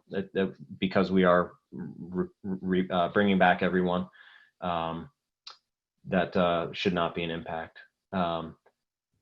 She asked to please don't cut funding for electives in school. Why are we cutting funds from the technology budget? And that's simply a matter of, we're just trying to prioritize the things that we need. And as you've heard, we're recommending a budget that includes moving to one-to-one. So although that there may be some reductions in other areas of the technology budget, there's increases in that particular line item. And then there's a number of questions about the current unrest in our country, and what are we doing to more fully acknowledge and teach our children about diversity, tolerance, and cultural awareness. Dr. Frazier had sent out his email to address what the district is doing, but I'll allow you, Dr. Frazier, to add anything else if you'd like. on that topic. Sure. No, this is there's no more important topic than this one. What's been happening in our country, what is happening in our country is obviously disturbing to all of us. We have had acts of hate around this country. George Floyd's death is the most recent example of that. We had Ahmaud Arbery in Georgia. It seems like a week before that, just a few days before that. It's all very, very difficult as adults to digest, and certainly even more difficult for our students to digest and make any sense out of. The one very clear statement that I want to make is when I think the community member here is talking about the word initiative is used a few years ago around diversity and inclusion. I don't know that I would call that an initiative. I think I would just call that part of who we are, part of who we need to be. And it's certainly part of student wellness. Thus, it's part of our strategic plan. And we've done a lot of training, and yet we know that we haven't done enough. So I'm committed to it. We're committed to it. We want every single student who attends our Council Rock schools to know that you are all loved, you are all welcomed, you are all embraced by us, and we feel that diversity makes us stronger, not the opposite. So I used the phrase yesterday around that it's not mere tolerance. That's just one of my pet peeves. I don't want to hear that we tolerate things. We should aspire, and we must aspire to so much more than that. It's about acceptance, and it's about recognizing the differences and how those differences are actually a value add if we truly take the time to get to know each other. So to all of our students out there, know that we love you. We can't wait to have you back in school. We all miss that. We know that you miss it. We miss it too. And diversity, inclusion, acceptance, all of the above will continue to be a foremost priority for us in the school district. And that's not just for the sake of our students who might be non-Caucasian or any other underrepresented or disenfranchised group. We're talking about something that is relevant and should be meaningful to the entirety of our 11,000 students. And because of that, we all need to engage in that work. We will continue to engage in that work, have the hard conversations, and certainly keep this on the front burner of what we're doing as a school district. Thank you, Dr. Frazier. The next question asks about what impact did the pandemic have on the budget, which things cost extra money, Chromebooks, et cetera, and which were reduced. I believe that was pretty well covered in the presentation, but if not, then certainly please reach out to me and I can try to help answer any additional questions that you might have. We had a fairly specific question about ESY and whether or not it would be possible to pilot a smaller class size this summer. And I am aware that we will be offering ESY in a virtual environment. Dr. Frazier, do you have anything you'd like to add about Mr. ESY? Stone, I'm sorry. Typically we would limit these. This is a budget form, so it's a little bit different than public comment. But just for the sake of time, if we could keep this to specific budget topics, that would probably be helpful. Not that the topics aren't important. They are, but we can probably answer those in another form. Dr. Frazier, is that okay with you?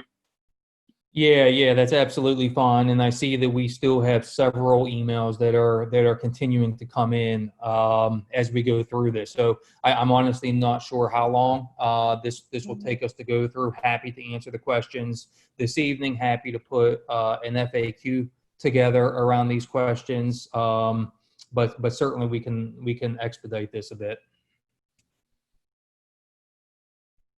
Thank you. So, Mr. Stone, you were starting to talk there about ESY, and interestingly, at 11 o'clock today, and some of you, I'm sure, have seen newspaper articles on this. The Pennsylvania Department of Education released some guidance today at just about 11 a.m. I have not yet had a chance to go through it thoroughly. I do know that with certain conditions in place, July 1 is noted, even in yellow. The yellow phase, which we moved to on Friday, that school can technically be in session with certain provisions in place. So we have not had a chance to look at this at all, much less talk about it. So as of right now, certainly our plan is to have this virtual ESY, and if the thinking on that it adjusts at all, then certainly we will be in contact with the families involved. All right, thank you, Dr. Frazier. A two-part question about the who is responsible for making the specific reduction in each targeted savings area, specifically about athletics, whether it's the athletic director or the principal, and would you allow self-funding opportunities for individual sports? And then the second part of the question has to do with considering eliminating or minimizing the number of administrative positions at the secondary school level. I can quickly answer that to both of those questions. The answer is that we have not considered either a self-funding model for sports, which also known as pay to play, typically does not offset the costs in the models that I've seen in other districts. And that we did not give any consideration to reductions on administrative positions at the secondary level. And Mr. Stone, I will add to that back in 2016, we did specifically look at the number of administrators at each of our high schools relative to other high schools in the county and other peer districts in the Delaware Valley region. And as was indicated overall as part of the presentation, where we are pretty lean administratively and otherwise, there was simply no opportunity for us to reduce that. Again, our ratios, we do have large high schools, therefore we do have four grade level principals or assistant principals, as well as Mr. Funk and Ms. McCarthy as the principals. And when we did that benchmarking, we actually came in on the pretty extreme end of a high ratio. Not necessarily where we want to be. Okay. The next question is, how do you plan for the budget impact if we return to school with a need for distancing on buses? So I think the answer to that question is we would account for any additional costs associated with if we had to social distance on school buses. We would do so through that contingency budget model that we talked about, utilizing the funds earmarked out of the either the COVID-19 fund balance, or as part of the those earmarked accounts that we identify as part of the budget process. And Mr. Adams and I will work closely on making sure that we can comply with whatever distancing is required, and in whatever form we need to come back. This is a similar question about a pay-to-play option for co-curricular activities. We did not consider that option as part of this budget, so that's not part of the budget solution here. There's a question here about showing a number of administrative staff positions being 46, and does that number include the front office staff of each school? And it does not. Those individuals, the administrative assistants and the attendance folks who sit in the main office, are part of the support staff unit. They are not included in the administrative staff numbers. Administrators are principals, superintendent, business administrator, central office directors. The next question is regarding the ratio of teachers to students and placement in the state The question is, where do we fall in comparison with teacher salaries? In a district like ours, in a middle to high income area, it seems contradictory that we cannot afford more staffing. Perhaps salaries need to be adjusted. Tenured salaries / teachers need to be addressed. This may be a good time to do a full audit of our teaching staff to ensure that we have the best of the best leading and teaching our students. So I can take that one if you want. great, thank you. You've been you've been quite busy answering these questions. So looking at teacher salaries depends on how you look at it. So every school district in the state, of course, has their own contract and their own salary matrix. And so you can look at it in terms of what are the salaries at different points on the salary scale. And we know that when we do that, our starting salaries in particular are actually quite low. And that again is not something that we desire. There is a teacher shortage out there. Now that said, our overall salaries are quite good. Our average teacher salary ranks among the top districts in the state. But again, we do have some aspects, and depending on where each individual teacher sits on the salary scale, there we do have some areas that probably need to be addressed there. Okay. The next question is, what efforts have been taken to look at outside expenses? Examples given: maintenance, cleaning services, and go back to suppliers asking for cost reductions or use a competitive process to find new suppliers. The question around maintenance, we did just recently approve an agreement with a new custodial services provider to provide cleaning services, and that was done through a competitive RFP process, but the cost for those services actually increased as a result of needing more staff members to meet the standard of cleaning that we desire, and that is frankly the minimum acceptable. So we look frequently at our contracts on a rolling basis when they come due, to try to find those savings, and we did so with some of our larger contracts this year as well.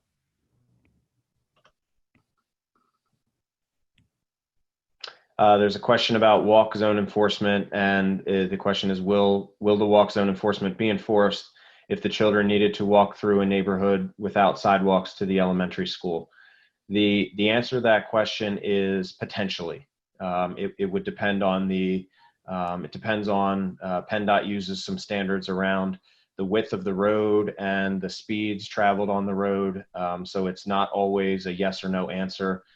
Sidewalks do not always mean that there is a safe route, or a lack of sidewalks does not always mean that it's not a safe route. But it's was part of our evaluation to look at individual circumstances as part of that effort. The next question is, what is the proposed budgetary impact on the high school music programs? Is there a discussion regarding eliminating or significantly cutting these programs? And the answer is no. There's no proposed impact on the high school music programs, save for if there was maybe a smaller allocation of funds through the building budget to provide for instruments, but there are no wholesale changes to the music programs being proposed in the budget. The next question, given the heavy reliance on technology and distance learning, what is the rationale to cut the technology budget by $800,000? What percentage of the technology budget does this represent? So what I can share on that reduction is that we had budgeted to do some additional things out of the technology budget. So that $800,000, some of that represented costs over and above our normal spending. But as you saw from our second option recommended, that we've also, in recognition that that virtual learning is potentially a reality for next year, that we would allocate some funds to simply instead replace, add new Chromebooks to get to that 1-to-1 ratio, but then make reductions in some other areas to compensate for it.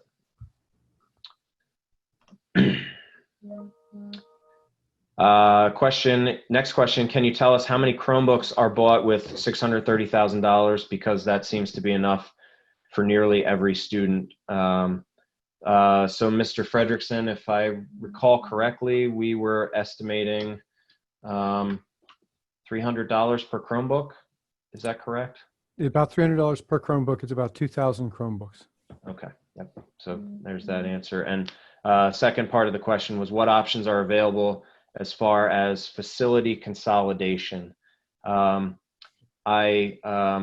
don't believe that we have the ability to undertake a facility consolidation. I assume this would mean closing a school and consolidating it into another school, because we would have obviously space considerations to consider, and that wouldn't be something that we could do in such a short period of time.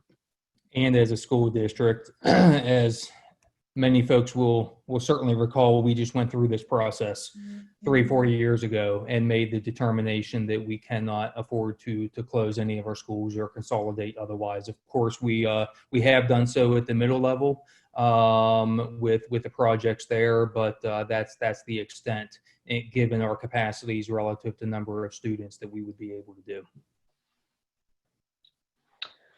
All right, the next question asks, why did we, the term is update, but I presume it means renovate. Why did we renovate all elementary schools at one time when we were running such a deficit?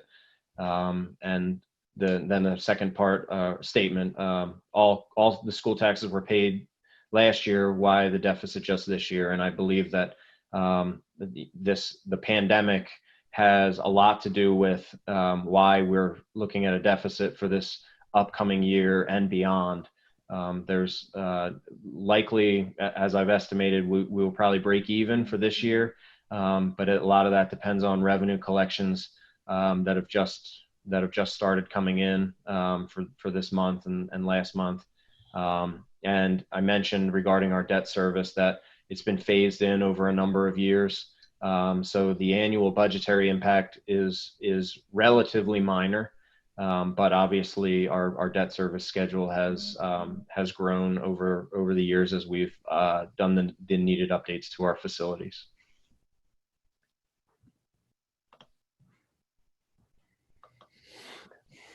Next question, comment. It seems like that you are blaming these deficits solely on COVID-19. The only thing that I saw relating to the pandemic is in regards to collections. You indicated that those collections would just be delayed.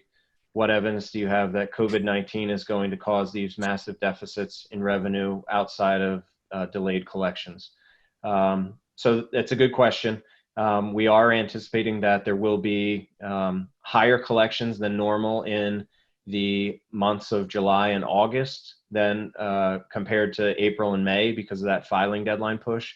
But until that deadline comes in, we won't know what the impact of the collections was in the current year. And we won't see until we actually send out our occupation tax bills for the upcoming year on July 1st, how many people now fall into the category of unemployed or have had their status change from full-time to part-time or had to take a different occupation. Our interest earnings we are very confident that those are going from a budgeted number of 1.7 million down to about $350,000. So a lot of the revenue that I've talked about, it is uncertain. And we are also looking at the possibility of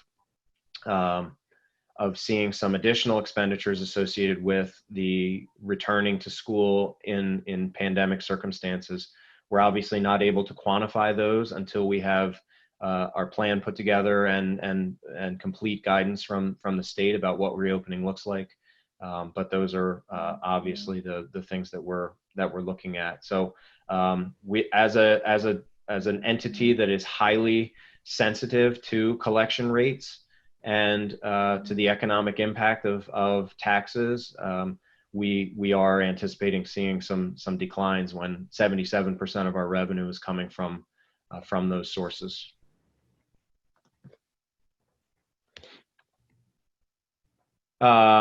Question about whether we would, in case we have to do homeschooling next year, was any money set aside to redo the homeschooling program? Knowing that we did the best that we could in the short period of time that we had when we closed in March, I'm certain that much of the summer will be spent in developing and rolling out our plan and making sure that we do distance learning as well as we can. And Dr. Frazier, I'm sure you can speak better to that than I can. So I'll give you an opportunity to piggyback my comments. Sure. Thanks, Mr. Stone. And I really want to give credit to Dr. Elliott for leading that work. As a district, we were sort of thrown into this situation in mid-March. Did the best that we could with it. And I'm certainly proud of our teachers and other instructors for the job that they did. That said, we know that if we are in distance learning mode next year, that we do want to make some improvements. You learn through lived experiences, and we've learned, and our teachers have been fantastic in giving us feedback. We're going to be seeking feedback more broadly as well. And I know that there are already some definite thoughts in mind about how to make some changes that we think will result in improvements to that program. Okay. The next question is, what type of reserves or savings does Council Rock have that can be used to offset the deficit?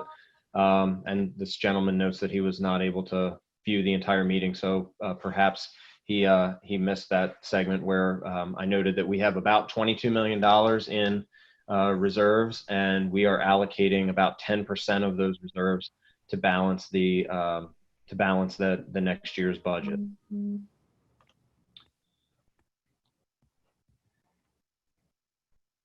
A question about the criteria used to establish the special education program and its associated budget, and some benchmarking around where we fall with respect to other districts. That is a question that we will need to answer after the forum, just because it's fairly lengthy, and I don't have benchmarking data as far as where we spend in comparison to other school districts. I'll make a general comment that it is usually difficult to benchmark special education costs because of the truly individualized nature of the education that we provide.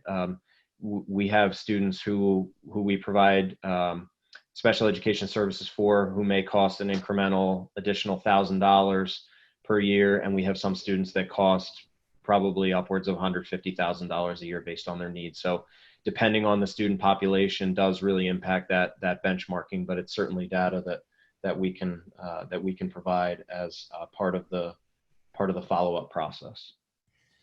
Mr. Stone, I'll take this next one. It says in 2022, there are plans to completely change the school start times. This leads to an increase in funding for buses and different programs. This plan is already controversial in nature. Is this something that could be removed to help remove the deficit? Thank you. The answer is that we just don't know yet. We're obviously in a new reality. I mentioned earlier that this isn't just a one-year budget issue, but this will be a multiple year issue for us. And so certainly we have to look at anything and everything, and that includes start times, that includes rock block, the lunch and learn concept at the high school level, and frankly, you know, other things that we've been hoping and wanting to do because we know they'd be best for our kids. Anything and everything, existing practices, new practices, all of it has to be re-examined, and it will be. Thank you, Dr. Frazier. The next question notes that there have been many posts, again, I presume on social media, regarding the district is going bankrupt, and that the questioners asks that, or notes that this seems to be exaggerated and possibly misleading, and asks, can you address the difference between the district having a deficit in revenue and bankruptcy? And yes, that's a very, very astute way to ask to draw the distinction. We clearly have long-term deficits in revenue. But as I mentioned when I was going through those couple slides, those projections are absent any interventions that we've made. They're projections based on many assumptions that go into our budget. What cost increases we think we might see, what contracted salary increases we might see, what tax revenues we might collect, and small changes in that modeling can make the differences. So I do believe that the questioner is fair in their assessment that those posts about the district going bankrupt are exaggerated, but we do have some serious budget conversations ahead of us that will require some making sure that revenues and expenditures get into structural alignment moving forward. Question about with the walkers area being increased to 1.5 miles, who will determine if a road is too dangerous to cross? When will parents learn if their kids are walkers or riders? So there's a couple of pieces to that I'll break down. The walking distance is not being increased. There's just been some longstanding areas that have received transportation, even though they fall within the guidelines of being in that walk zone. The determination of whether the road is dangerous to cross is a combination of our district transportation team, supported by guidelines from PennDOT, including PennDOT making designations of what roads are considered hazardous or not. And the last part of the question, when will parents learn if their kids are walkers or riders? We will begin communications as soon as possible after that. If that recommendation is moved forward, we will begin that effort to inform those families as soon as we can. Comment to please preserve our music and arts programs in our schools. Comment that an individual just purchased a superior Chromebook for about $120. So how are they $300, especially in volume? Is it an open bid process? I'll first answer that yes, we use a competitive bidding process for those purchases. Mr. Frederickson, could you perhaps address why there might be a difference between a homeowner's Chromebook and one that we use in the educational setting? Sure. So it's not in and of itself that different in terms of what we purchase from a consumer product, except that the products that we purchase are considered business class, which means they're guaranteed to have the same part available for up to 4 years. Usually when you buy a consumer electronic piece of equipment like a Chromebook at a Best Buy or a Staples, you're guaranteed to, if you have a problem with that machine, the parts are guaranteed to be available for only 90 days. So if you have a problem off after the 90 days, you'll either get the same part or an equivalent. A lot of times the equivalent part can actually cause problems with the configuration of the equipment and it no longer works as it originally did. So when we purchase equipment, we purchase it, one is business class, so that the parts are guaranteed for up to 3 years, and two, they're designed for the type of environment that we're in terms of our equipment gets generally a lot more use than a consumer piece of equipment. And we do go out to a competitive bid process. Also, the machines that we order, there are 2 different models that we get. One is a touch screen with the stylus that we purchase for the high school students, because there are certain programs, browser-based programs, that it's easier for the students to use if they have a stylus or a touch screen than is different at the middle school and elementary school levels where there are not touch screens. Thank you, Mr. Frederickson. A comment thanking us for the recommendation to move to one-to-one. It is greatly needed. This next question is fairly lengthy here. Discussion that we're having this evening sounds like you intend to have students in school starting in the fall, and that the questioner finds this problematic for a number of reasons. I think that given the length of this, it probably warrants a follow-up, but I think that, you know, I'll state that we have not, this budget is not a recommendation about our reopening plan. It simply is a recognition that there may be some additional costs associated with reopening based on the guidance that we receive from the state and federal health departments and the CDC. So, Dr. Frazier, I'm not sure if there's anything more you want to add about the reopening plan process, but I did want to just stress that we are not making a recommendation to reopen or to not reopen tonight. No, certainly not. It's much too soon. Again, guidance did come out from PDE today. If you take a look at it, it says that it's preliminary guidance and that they are, it's really only guidance from a health and safety standpoint. There's an additional set of guidance more centered on teaching and learning and some other issues that is expected in the next 3 or 4 weeks. And then you have CDC guidelines, PA Department of Health guidelines. We have our own local Bucks County Health Department. So we're certainly in need of additional information and even the need to process today's information that came out before making any decisions. Thank you. The next question asks, are building operational staff still receiving a salary during the shutdown? And parenthetically asks recess aides, administrative staff, and similar positions that serve actual students on site, and why?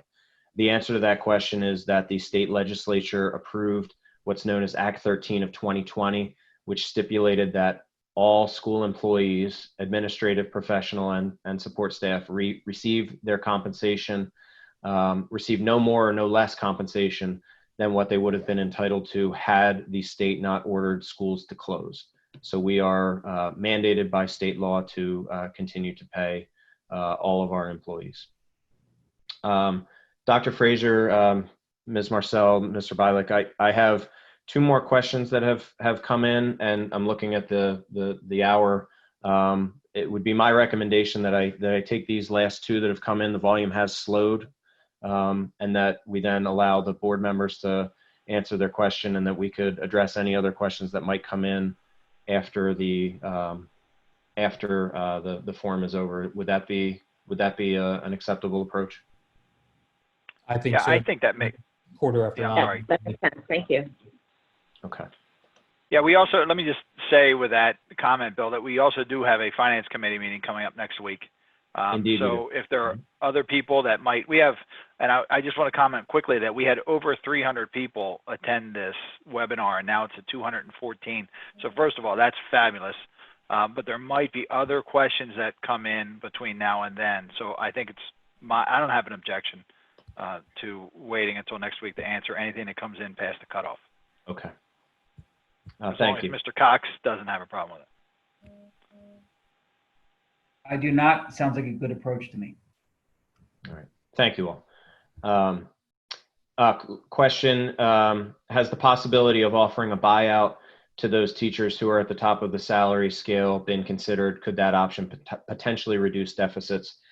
We did not approach any of our associations with an early retirement incentive plan. We did approach them for salary concessions and were successful in receiving salary reductions for the next 18 months. And then the last question asks about detailing the $16.1 million deficit due to COVID-19, and it seemed like that I only referenced about $1.4 million in delayed collection, leaving a balance of 14.7 due to coronavirus. Perhaps I went through that a little too quickly, but that $16.1 million deficit reflected the original budget proposals that we set forth, both in terms of revenue and expenditures. So as is to be expected, we had some desires to do some things to improve the quality of education, to undertake some new initiatives. And so our expenditures, as is always the case, were a little bit higher at the beginning of the budget process, but we've trimmed those back since that point. And then we were at the March 12th Finance Committee meeting. Our anticipated budget deficit was about $6.5 million, which was pretty consistent with where that deficit has been historically. But these local revenue changes, these revenues that are highly impacted by economic circumstances, really did change dramatically on the day right after that first draft budget was presented, March 13th. And so the budget is now showing the impact of those very dramatic and very profound and very swift decreases. So the presentation will be posted online tomorrow morning so that you can review the details. There was a slide that showed the detailed impact line by line of each of the different revenue sources where we expect an impact. So that would be a good resource to take a look at tomorrow. So that was the last of the questions that came in before my self-imposed deadline. Ms. Marcel, Mr. Bialik, I believe I'll turn it over to you to facilitate the board questions and comments on the forum. Thank you, Mr. Stone. First, I just wanted to take a moment to thank Mr. Stone for all of the work that he spent on this presentation. Obviously, we have a lot of tough decisions ahead, but we appreciate his work getting us to that point. I also want to thank our board members for the questions they submitted and all the time they've been spending so far on this budget process. And then finally, as Mr. Bialik mentioned, we had at one point 300 attendees, which is wonderful. So I just wanted to thank the community for taking the time to better understand the situation we are facing. So with that, I'm going to open the floor for board comment and questions. I would just ask that board members raise their hand so that I can recognize them one at a time. Thank you. It looks like we have a question or comment from Mr. Thorwart or Dr. Thorwart. Sure, I've got a question and a comment. I'd love to expound on Act 13 and what that costs the district instead of saving us money, but I'll leave that aside. For Mr. Stone, I would like to have a little discussion. We've talked about distance learning. We've talked about we really can't share devices because of COVID. We've talked about social distancing because of COVID. Can you enlighten us as to how much the state has provided us in terms of funding for all these, I'm going to call them unfunded mandates, but can you enlighten us as to how the state is going to reimburse us for those or not as we go forward? I can, and I'll expand on your question just a little bit because the federal government is passing the funds down to the state, so they're originating with the federal government, and right now the only funds that we have available that we know we are eligible to apply for total about $250,000, and that's under the CARES Act, which was one of the first coronavirus stimulus packages that was passed. The state did not appropriate any additional funds that we've become aware of in the budget process to aid with the costs associated with the pandemic and returning from the pandemic. I suppose the best case scenario that we could have seen was that they did not cut any funding. Even in spite of their fiscal challenges, we will receive the same amount of money that we received last year. So that was a bit of a sigh of relief when we saw that they approved their budget. Okay, so we are to be grateful for the same funding as last year, but all the additional costs that go with this, we're on our own. I just want the community to know that we're on our own. Allow me to one more.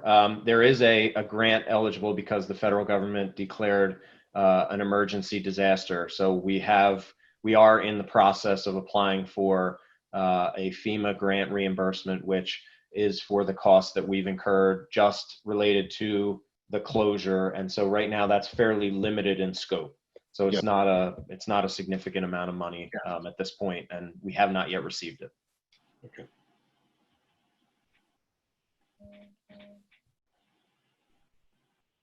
Dr. Thorwart, are there any other questions or comments that you have? I'll pause for now. Thank you. Okay. I don't see any hands raised. Oh, Mr. Bialik, go ahead. Okay, so Bill, great job. everybody, and as Kristen said, you know, this was a really important forum to have. We've never had more than just one or two people at a budget forum, so I think it's wonderful that people are paying attention, and these are great questions from the public. So, Bill, one of the questions was, there was some conversation on social media about referring to the school as bankrupt, and is that misleading? And you said, yes, it's misleading. You know, I'm paraphrasing, but because of concessions and savings in the budget, that's not something that's going to happen. And I think people tend to use that term bankrupt when they just don't understand what it means when the district doesn't have enough funds to meet their requirements, and really their basic requirements, contracts and taking care of our buildings, things like that. So the district really, I don't think is at risk of going bankrupt, but from your projections from the last finance meeting, or maybe the finance meeting before that, we were showing in 2023 projected that we would have a deficit of $13,048,000, and at that point we would be in the hole from our ending fund balance of $6.6 million, which is something we can't do. As you said, we can't go negative in the fund balance. So my first question is, do the concessions and reductions that we've talked about, does that close that gap? The concessions that were approved in May do not close the 5-year gap. They are helping to reduce the gap in 2021 and the gap in 21-22. But do we still have a gap in 21-22? Yes, based on those Okay. projections right now, yes, I am anticipating that we'll have a budget deficit for next year's budget as well. I'm sorry, the budget, 2 years budget from now, the one that we'll be developing next year. So 21, you don't think we'll have a budget deficit, but 22, you think we're going to have a budget deficit. Is that what you're saying? Yes, for this upcoming budget year, which will be approved in June, we will have a planned budget deficit based on our recommendation of that about $2.3 million. And then moving into the future, once that recommendation is finalized, I would update the model, and it would generate a projected budget deficit for the 21-22 fiscal year, which would be beginning not this coming July, but the following July. Did that answer your question? Yeah. Okay. Yeah, I'm following you. So does that $2.3 million deficit, does that include summer projects or any kind of maintenance to the buildings, or is it just contractual obligations that we have? There are no planned or budgeted transfers to the capital reserve account for any type of summer projects or technology upgrades, transportation equipment. Those are not included. They typically come from surpluses generated in the budget process. So kind of just a bare bones, paying what we have to pay to keep the schools running. Yes. So that's 2021. So then in 2022, we're looking at I'm assuming a larger deficit potentially than $2.3 million. Is that fair to say? Based on the assumptions that we have in there now, yes. And then 2023, that's when you were originally projected to go below our fund balance, but maybe it's not 2023, maybe then it's 2024 and you can update us with that maybe at the next meeting. So let's just assume that we're able to make it through 2023 and we still have some money left in the bank, right? In the reserve fund. Mm-hmm. What happens in 2024 when we don't have any more money in the bank? What do we do then? What happens then? Yeah, so I think that there's a two-pronged answer to that, and the first prong is the assumption that we don't take any other steps in the interim between now and 24 to rectify the structural gap that we're seeing between revenues and expenditures. And if we don't do that, then we would likely be in the position of needing to significantly increase taxes, significantly reduce program services, or to borrow money to essentially float our operation and use those funds and pay them back. I guess the example would be borrowing to pay the mortgage, to pay your recurring expenses. So if we were to take some proactive steps, the second prong of the answer is, we're obviously, we don't want to be in the situation of doing nothing and not addressing what is appearing to be, a long-term structural gap between revenue and expenditure. So we're going to have to take some steps to get those two budgets in alignment, so that we don't end up in the position of needing to borrow just to keep the lights on. Okay, but the steps are pretty dramatic, right? So I was trying to write down the number of reduction in full-time employees, but it was a large number. Can you just remind me what that number was? Over 5 years, it would be 154 employees. Okay, over 154 over 5 years to help close that gap. Or if the public allows it via referendum, tax increases to the tune of, I think it was 8.2%, 4.1%, 3.6%, 3.5% for a cumulative increase of 2.25, or some combination of the two, right? Lay off some employees or let some employees go and raise taxes well beyond what we're able to do as a board. Do you agree with that? Yes, those are the most poignant examples, but they're not the only examples. We certainly would, take other steps and combinations of other steps, but salaries are our largest expense. Real estate taxes are our largest revenue. So I just wanted to illustrate the impact of the biggest ticket items on both sides. Right, because they're the areas that are really going to make the difference. There are small things that we can do, and they're all meaningful, right? Any department taking a 10% reduction in their budget, like we've already seen, it's all meaningful. But where we really see the changes are in revenues and contracts, right? Like employee contracts. So it would have to be, along with those other small things that add up, it would have to be those two big items. I think. And I see you nodding your head, so I'm hoping. I think you agree. Well, you're capturing the essence of the big picture. Yes. Okay. All right.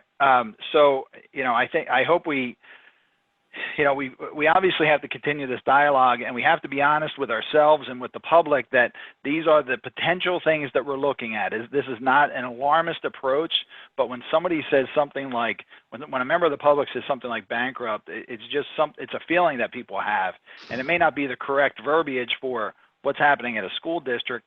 And I don't think Council Rock's going to go bankrupt. I don't think we're going to default on our debts or anything like that, but these are going to be very, very difficult decisions ahead of us that include potentially very, very high tax increases. If we can convince the public to do it, and if we're of the mind to have a referendum, which we haven't really talked about as a board at all, and some combination probably of serious staff cuts. So I think we have to start having these serious discussions about what that looks like, build in the potential and the models for what that could be, and hope for the best, right? And do all the austere things that we can do to along the way to hope for that. And maybe something comes out of it. Somebody talked about capacity and changing the use of buildings. Well, who knows? Maybe because we're doing half-time learning at home, maybe we can combine building uses. I don't know. I'm just kind of spitballing and thinking aloud. But I do think we have to start publicly having these serious conversations. And I think we're starting tonight. So I think it's very, very good. I'm not being critical. I'm just saying out loud that we have to start having these serious conversations with ourselves and the public. And that's all I have for now. Ms. Marcel, before you take the next board comment, I don't want to miss the opportunity to say thank you to Dr. Thor and Mr. Bialik for the kind words, but this really has been a team effort. I'm not doing any of this work on my own. I have a team supporting me, making the decisions, the cabinet members, the other administrators. So I appreciate the kind words, but they deserve the compliments as well. Thank you, Mr. Stone. That's a great point. Thank you to all who have been helping with this process so far. Thank you, Mr. Bialik, for your questions and comments. Mr. Salomon, you are up next. Thank you and good evening. And yeah, I want to just echo Mrs. Marcel's thoughts and thanking everybody who was involved in this. This is a great situation, this forum where the public can hear directly from people that write emails and post on Facebook a lot. To stay in the same vein that Mr. Bialik was just talking about, and Bill, forgive me if I didn't even talk about this. I'm really struggling with a lot of these reductions, and I think we all are. I know for me, looking at what's been proposed is eye-opening as a father of students in the school, and as more importantly, as a school board member. How viable would it be to cover this year with as much of our savings and look to phase in these reductions over the course of the next several years? Keeping in mind that some of these reductions that Mrs. Taylor is giving up, it brings efficiency to her office. We're cutting areas of technology that we could argue technology may carry the boatload of this for the foreseeable future. I'm concerned that the cuts that we're looking at tonight are limited to 1 year, and we're going to have to revisit it next year and the following year. Are we making decisions in haste when we have the savings or a bulk of savings to cover this? When we look at the tax increases and where we could be headed with this, the Walker project, I think it looks great on paper. I haven't studied it enough, and there's some things that I got a problem with right off the bat. There's a lot of things like that. That's a subject matter at $1.2 million that might, in my opinion, should take its time and let's look at it real hard to make sure it's right. So that's an idea that I've been chomping at the bit to really talk about. The next point, if I could just give a point or a question, Mr. Frederickson or Dr. Frazier, how many Chromebooks are we sitting on at this point that were handed out, and how many were handed out during this course of the COVID? So we've handed out probably close to 2,400 Chromebooks. I do not have a number in front of me right now, but I can get it for you, how many Chromebooks we're sitting on. I did go through the inventory of what we had and what's been distributed, and to meet a 1-to-1 ratio, we would need about 2,000 more Chromebooks. And this should also be noted here that when districts go 1-to-1, they typically plan on 10% extra for breakage, et cetera. And in order for us to make the dollars and cents work with a 2.89% tax increase proposal, we actually limited that to 5% breakage. So, and Mr. Frederickson, I think that was about another $100,000, if I recall correctly. It would have increased it about another $100,000. Yes, sir. Yeah, and for me, I'm not arguing that point. I think we're a long time coming and getting to that point. And as we've spoken in the past, and I speak directly, our PTOs around the district has spearheaded a lot of Chromebook purchases in the last 5 years. Absolutely. Where would we be without that help? That number would probably be double. So I applaud that effort. I think it's a great thing. I'd still like, and we can talk offline about this bill. That's something I've been talking about as far as what I talked about earlier, about floating as much as our savings to get us through the first year. Because I think we all agree this year might be the easiest of the next 3 or 4 years. So I'm looking for a little insight. We don't have to do it tonight, but I want to do it while it's a public forum. Yeah, I think that to answer your question about what could we potentially hold off on, and should we use more of our fund balance, utilizing the savings account is something to be done with extreme care and extreme planning. You certainly don't want to utilize your fund balance to offset recurring expenses if you can avoid it, because those expenses then exacerbate the problem in the next year because they're still there, but that source of revenue is gone. You don't have those savings. You can't use them twice.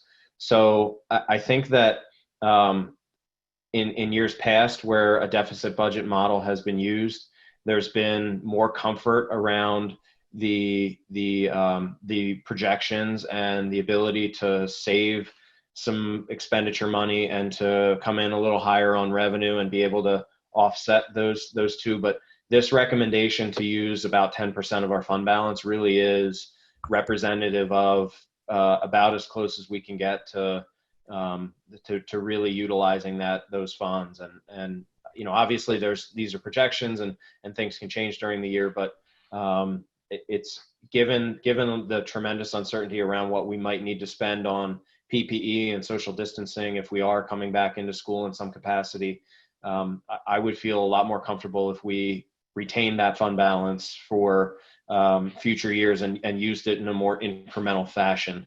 And we are likely going to need to have the conversation about fund balance and reductions over the next couple of years in some combination. So we may just be deferring the inevitable. Mr. Salmon, this is Mr. Frederickson. I just want to jump in. The number I gave you was incorrect. We've handed out over 3,600 Chromebooks, not 2,600. I'm sorry, I misspoke. That's, yeah, Bill, and I appreciate that. My concern is that, so are some of these things, are we doing them in haste to reduce the numbers? And should we take our time and look at things? And I'll use the walkers as an example. That's a quick, $1.2 million.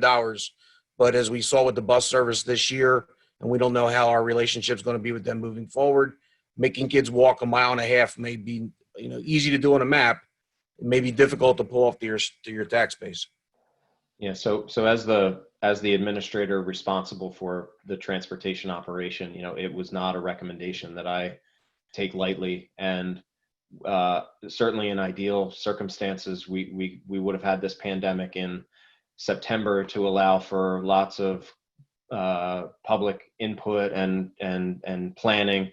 But the fact remains that we're faced with this deficit, and that recommendation made it onto the list tonight because of that concentric circle model and wanting to stay away from programs and kids in classrooms. And although the busing is an issue near and dear to every parent's heart, it is when you break it down to where it falls on that model, it's out on the outer edges. And so it warranted consideration in lieu of some of the other things that we would have had to do to reduce this deficit to a reasonable level.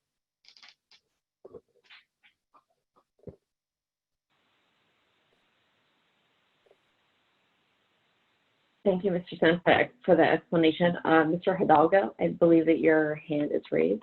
Would you like to start? Sure, thank you. I do appreciate the work and making this happen today, and amazing the public participation we're having. Is the concern is out there, and I'm glad, public comment and participation is paramount for us to know, to give us some guiding light as public representatives. So I'm going to try to, it breaks my heart that we're talking about all of these cuts from programs, from the classroom, from extracurricular activities, and it's a tough one to swallow. So, but I appreciate the opportunity to be here to try to help out and put my perspective on it. I don't know if it makes sense, Matt Frederickson, to put up slide 19, which talks about the future focus, the 5-year plan. And Bill, it was a 5-year projection. That includes the maximum tax increase each year in that projection. Each year, 2.6. Is this the slide Yes. to which you're referring? Okay. This does not assume, it assumes that the Act 1 index goes down as it typically does in recessionary environments and the years following a recession. And I believe the assumption was a 1.6% tax increase based on historical averages, but it does assume that it's full taxation as would be allowed under that assumption. Okay, so the 1.6 on this particular slide. And then if I look down at the total expenditures, that number goes up $8 million, $7 million, and then floats down to $5 million each year. So in 5 years, $33 million. That's a lot of FTE.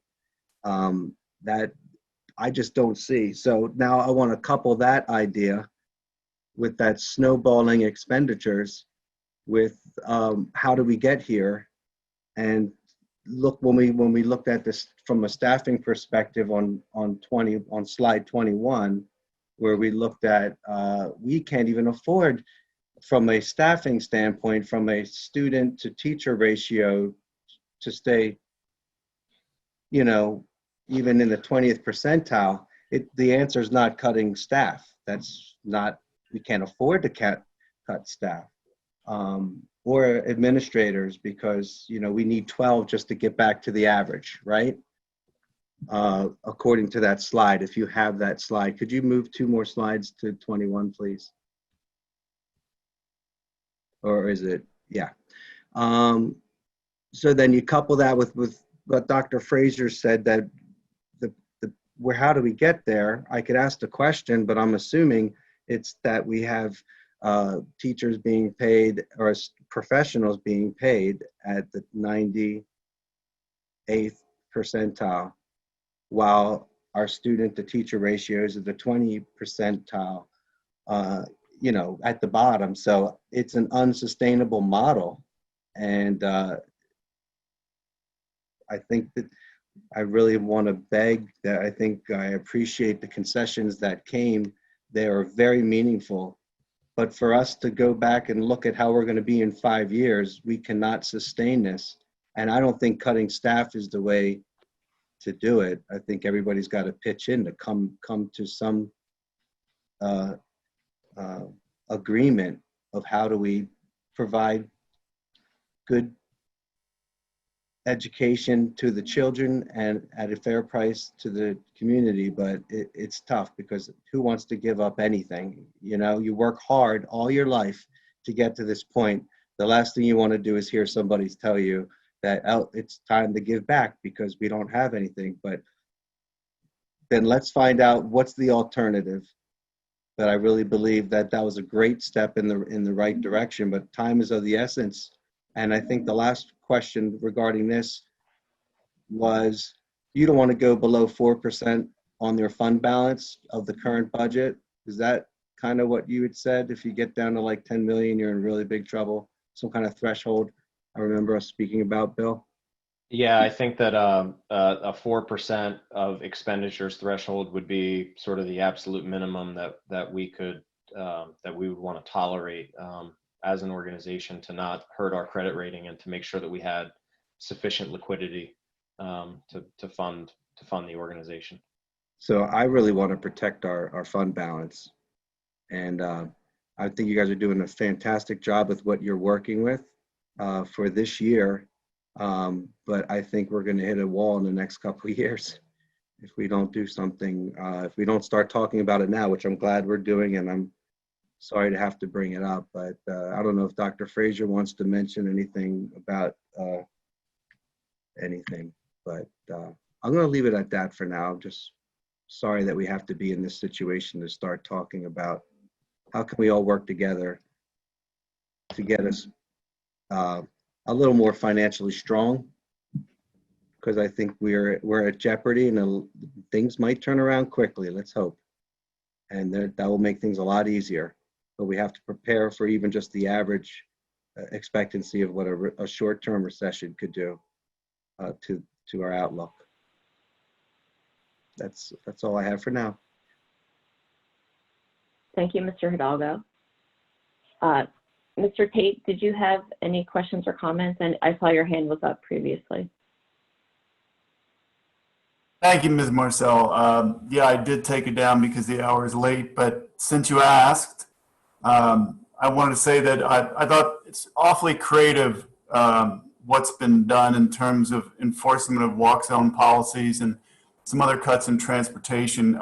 You know, when you're talking about $1.2 million and more, that's a big plus. And I want to applaud the team for doing that, Mr. Stone and Matt and Dr. Fraser.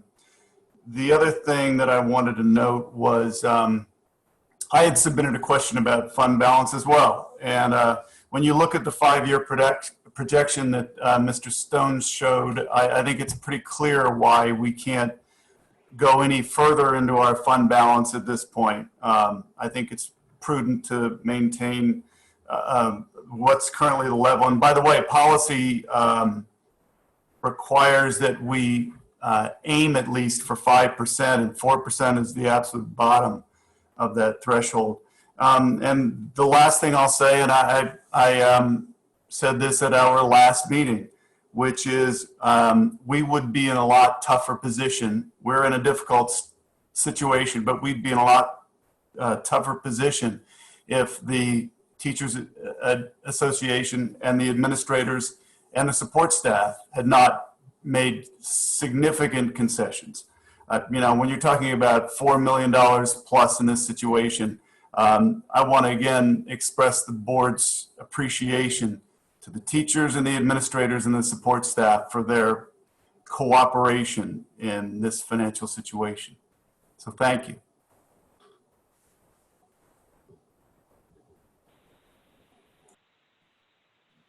Thank you, Mr. Tate.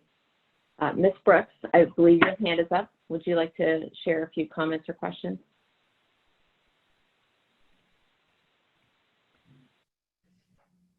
Can you hear me? Yes. Okay, thank you. I wanted to thank my board colleagues for asking a lot of the questions that I had on the list. It's very late, so I'm not going to delay this. I just want to express my gratitude to everybody, the administration for putting this all together, for taking such a close look. This is so painful. This is just, this is a painful exercise to go through. And so everyone that was involved, the staff, all the teachers, the concessions, everything that contributed to this, it's important so that we have a really honest and authentic look at what we're facing. I'll say that, I'm struggling with all of this because it's one thing to say that we have a tax increase, but, that we have a tax increase and cuts. And so it really, just the challenge of things, and this long-term projection is difficult. But I will say that I am not in favor of overusing the fund balance, because if this is the year that we feel is maybe the safest of the years ahead, that's all the more reason to save the fund balance for the unknowns that will come later that are less predictable. And it's all, I try to not look at the 5-year projections and think of those as absolutes, because a year ago, we never would have predicted that we would be sitting in a budget forum like this. And so my hope is that as things progress, maybe the worst case scenarios that we're seeing will be better. But we have to make the best decisions that we can for right now. So I appreciate all the work that was done and all the information given to us so that we can get us closer to approving this budget. Thank you very much. Thank you, Ms. Brooks. I don't see any other hands up, but I was just going to mention, I know that there's a lot of information that was shared tonight, and again, we appreciate everyone's work on this and all the people from the community that have been part of this forum this evening. But I did want to mention, for me, I think as part of this new reality that we're facing, I'm really trying to balance fiscal responsibility with the concerns that we have about cutting too much too soon when there's so much that we really don't know yet.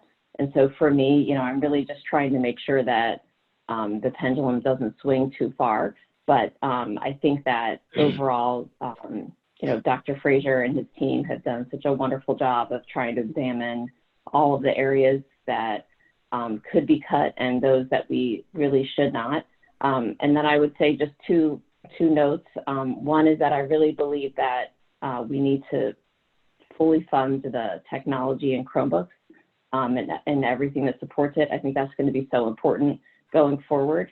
And that I also, I agree with Mr. Salomon that I want to take a closer look at the walk zone policies and just to ensure safety, which I know Mr. Adams and Mr. Stone are going to make sure that is followed. But I do think that everyone should take a closer look at that. But I really just wanted to thank everyone for the work tonight. And I believe that Mr. Block's hand is up, so I'm going to turn this over to him. Thank you, Ms. Marcel. Just to layer on to my colleagues' comments. The traditional budget format was a presentation by the administration, followed by questions and public discussion. And typically the board had not participated. What I find really great about this is we've got the largest turnout that we've ever seen, probably at a board meeting, as Mr. Bialik noted, and we had an incredible amount of engagement before and through the meeting. And now the board additionally has an opportunity to ask some more questions. And we've got a good process to get to a place where we actually have to vote. So I'm looking forward to next week's meeting. I just say this, I look at this and I share some of my colleagues' anxiety about where this could go to over time and the amount of the unknown. I share some of my colleagues' anxiety about, are we cutting too much too fast? I love the fact that the administration is making cuts that I'm sure they're not comfortable making, but at the same time offering solutions that continue to prepare us for the future and put us on where we should be relative to other districts, that one-to-one Chromebook piece in particular. But, you know, from where I sit today, if we are going to have to, I just don't see how we don't take the full 3-1 as opposed to the district's recommendation. And without, let me say this again, I don't see how we can't take the 3-1 increase and do the things that we're talking about, meaning using more of our fund balance to fund the deficit, meaning making or not making some of the cuts that we're talking about. So that's the discussion that I'm looking forward to next week based on all the questions and input that we got today. And I'd leave you with this. This district, prior to my getting on the board and since I've been on the board, has continued to show strong fiscal discipline and get better in terms of its planning, both in the year and also looking in the out years. I think we were really well prepared to deal with the crisis that we're faced with today. And more importantly, I have real confidence in our team that we're looking at this the right way and that we will be able to get through this as we move forward. So as much anxiety as I have, I also have a lot of confidence that we're going to be able to deal with things as it comes.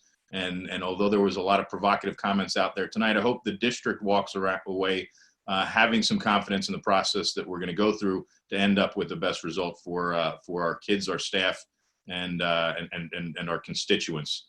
And with that, I'll thank the group for the great conversation tonight. Ms. Marcel, if I may, and Mr. Bialik as well as co-chairs, we do, as Mr. Bialik had noted, we do have a finance portion of the joint committee meeting 8 days from now. I do think administratively that we do need some semblance of guidance in terms of is there any additional work that you want to see next Thursday? Not obviously, we're operating from a certain perspective in terms of revenue via tax increase.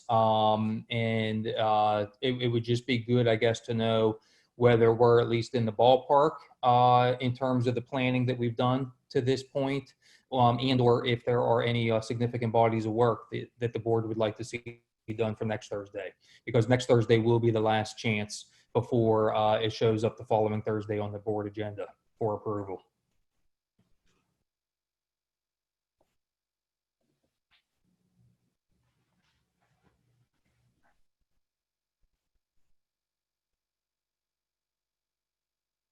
So let me just say, so you're looking for guidance now from the board, and I'm just going to kind of reframe it for my own self here.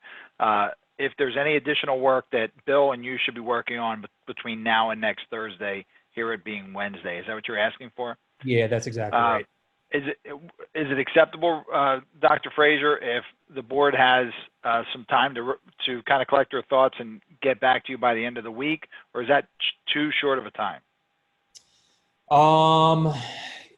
The sooner the better, just because there aren't too many days, and we typically like, as you know, to get materials to the board by the end of the week. But yeah, that's certainly reasonable, and we can make that doable. So I would ask that if feedback is able to come, if you feel comfortable doing so prior to the end of the day on Friday, please do. And if not, we'll know to expect it by the end of the day on Friday. That works. Yeah, and I'd like to say, and we obviously don't have to have this conversation next week because we're well past the opportunity for this, but I think we have to have a conversation among the board about what the how the board feels about a referendum going forward, and putting this out to the public, because my feeling is that we've identified a lot of areas that nobody is comfortable cutting. No one. The staff, the board, the community. So if we're able to put this to the community with these large tax cuts, we allowed the community to identify the type of district that they want to have, right? They want to have a fully funded school district, or they want to have a bare bones school district.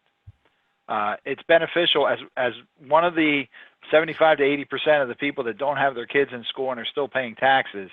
I'm here to tell you that I will support a fully funded school district because I recognize the value of the entire community, not just the value of the 11,000 some hundred kids that we put through. You know, that's a priceless value there, but also the total value of the community. So I think it's time to start having that conversation, and then we can eventually come to a decision. Maybe that helps fuel that decision for this budget year. I'm not sure, but if no one objects, I'd like to start having that conversation sooner than later.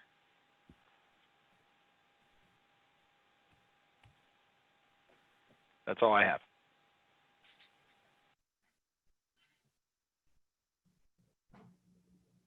Okay, well, thank you so much.